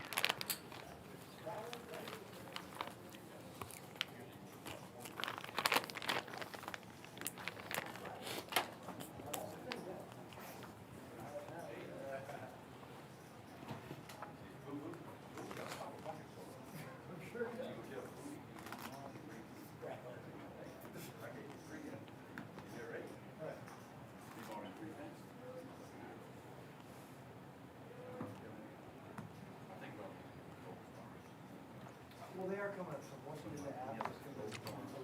We don't have to worry about it.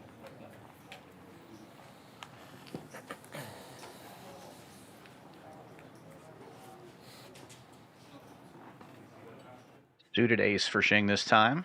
A little bit of connection there as well, but 3 wheel cards and 2 Broadway cards rather. Yeah, I'm not going to change it. Just going to call it.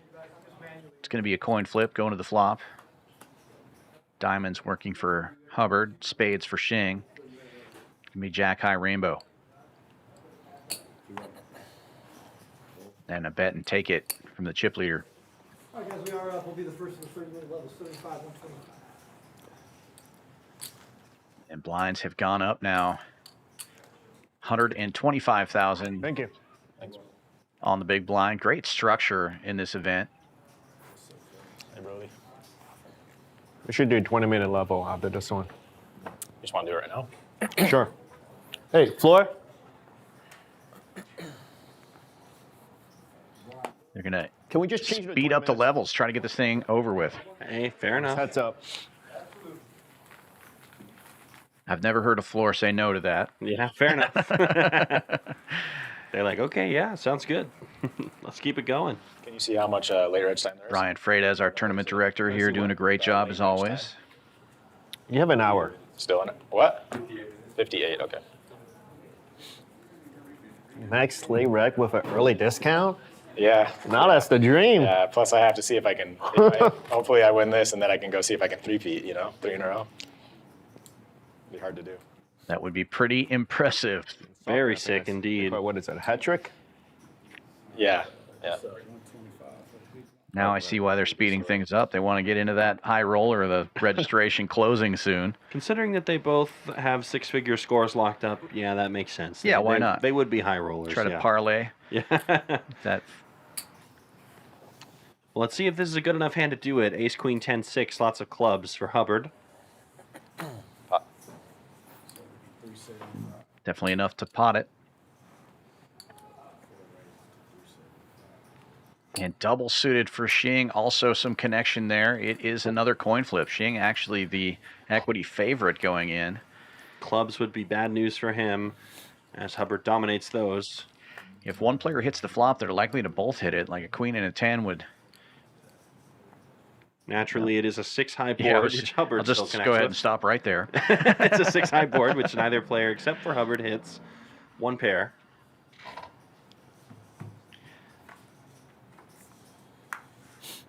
Queen of diamonds gives Hubbard the check mark. 2 pairs will be holding here.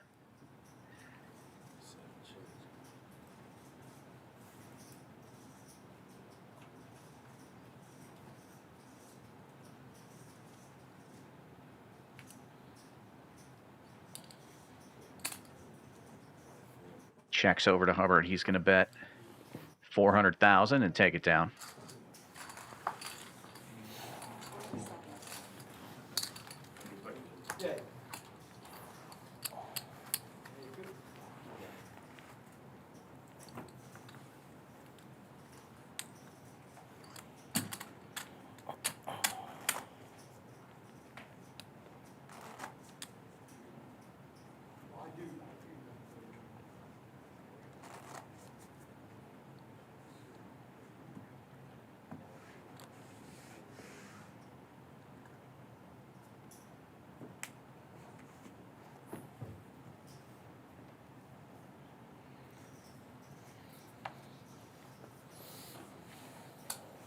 Another suited ace for Shing.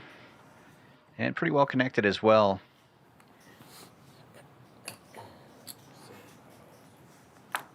Exercising pot control, though, just calls. And Hubbard will check his option. He's dominated this time. Let's see how he finds a way to outflop this hand. How about fours and deuces? Oh, yeah, that's how you do it. Crushes the flop. Hubbard has no pair that he can, or Shing has no pair that he can catch to make two pair immediately on the turn. So Hubbard is in a big favoritive situation. Gets slightly worse, but his pair of fours is still good. Luckily for Shing now, catching his jack or nine will be good enough. And Hubbard's going to choose to lead now and likely just take it. Interestingly, Shing does decide to make the call. And the river card is a 7, which gives Shing a better two pair.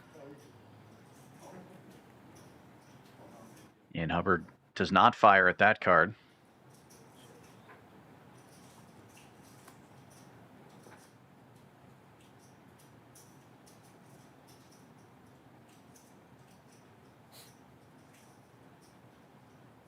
Check. 4. 7. 20 seconds. Checks through, and Shing will take this one down. Up to $2.5 million.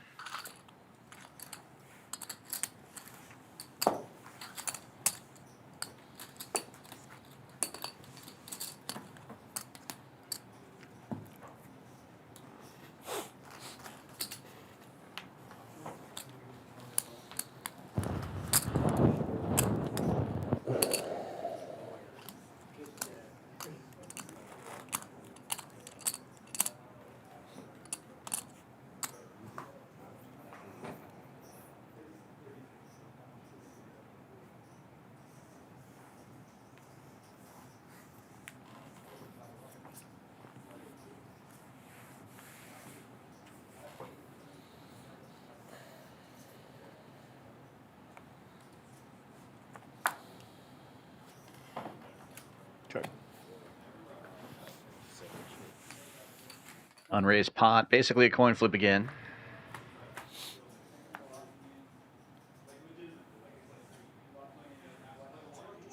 Not anymore. Hubbard smashing again. Trip sixes. A 5 would give Shing a straight, but it's not going to get there as Hubbard bets and takes it down. Currently just a waiting game for Hubbard and Shing to potentially get it in. Blinds having gone up will make it much easier for these two stacks to clash and get in there against each other. Another look at the beautiful trophy offering here. Shing still with close to 20 big blinds, though. The structure is definitely very good in this tournament. Went from 5,100 to 75,125, and then they're going to have a 150 level after that. So plenty of play here, and that's probably why they decided to ramp up the levels.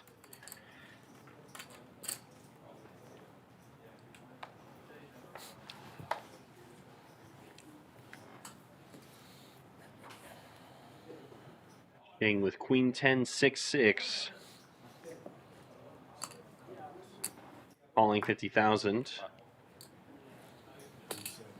And Hubbard's going to pot it here. Slight favorite. Shing thought about putting the chips in the middle, but gets out of the way.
No raise here.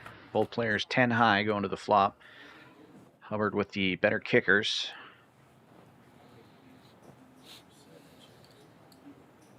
Shing will flop the wheel wrap, though. Hubbard takes a stab. The 10 high with the 7 kicker, still the best hand. Backdoor diamonds working for Hubbard as well.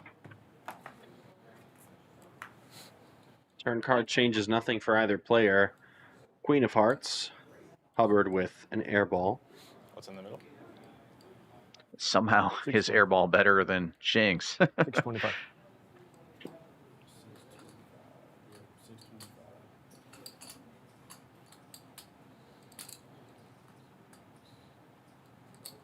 Really savvy play from Hubbard here. Clearly a value bet with his 10 high, of course.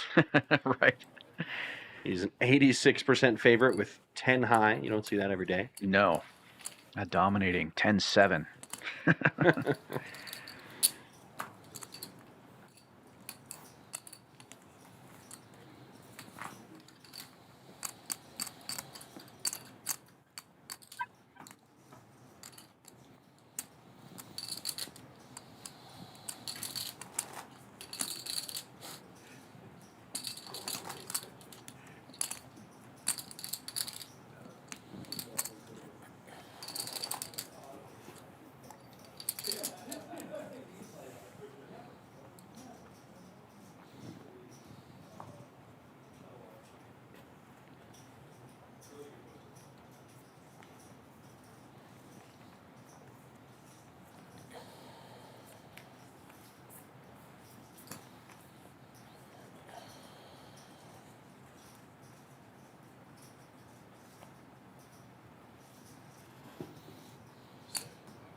Shing hitting an 8 here on this flop, takes the lead.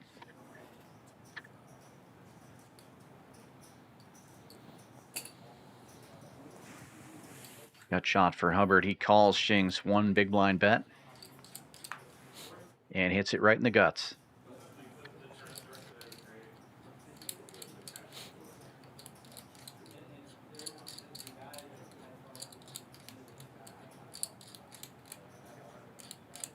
Seeing if Shing wants to do anything here, and he does.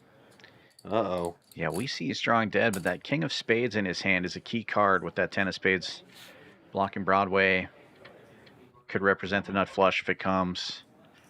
But we know Hubbard's not going anywhere. Very unlikely to, anyway. He's definitely calling, that is for sure. It's a matter of the river now.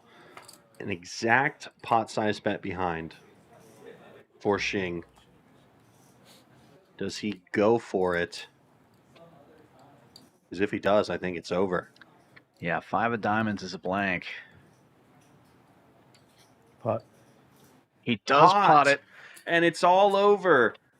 That's it. The stone cold bluff. Shing pots it on the river, but Hubbard finally gets it done and is the winner of the Texas PLO Roundup's 2025 main event. That's exactly how much I have. Congratulations. Oh, it's over? That was it? One. There it is, Dan. What a hand. Yeah, the players didn't even know that was an all-in, but when they counted it out there, Shing realized that was the last of his chips. It wouldn't have mattered if he had 50K behind or something like that anyway. What a tournament. What a clinic by Stephen Hubbard today. He put on an absolute show. Started as the chip leader, had more than half the chips in play super early on in the day, and he finishes the job in under 80 hands. Congratulations to Stephen. Yeah. Under 90 hands, yeah. And great job by Philip Shing as well. You know, came into this final table with just 3.8 million to Hubbard's 7.5 and played very well. Got it all the way to the end here. Riding that short stack for a long time when it was short-handed.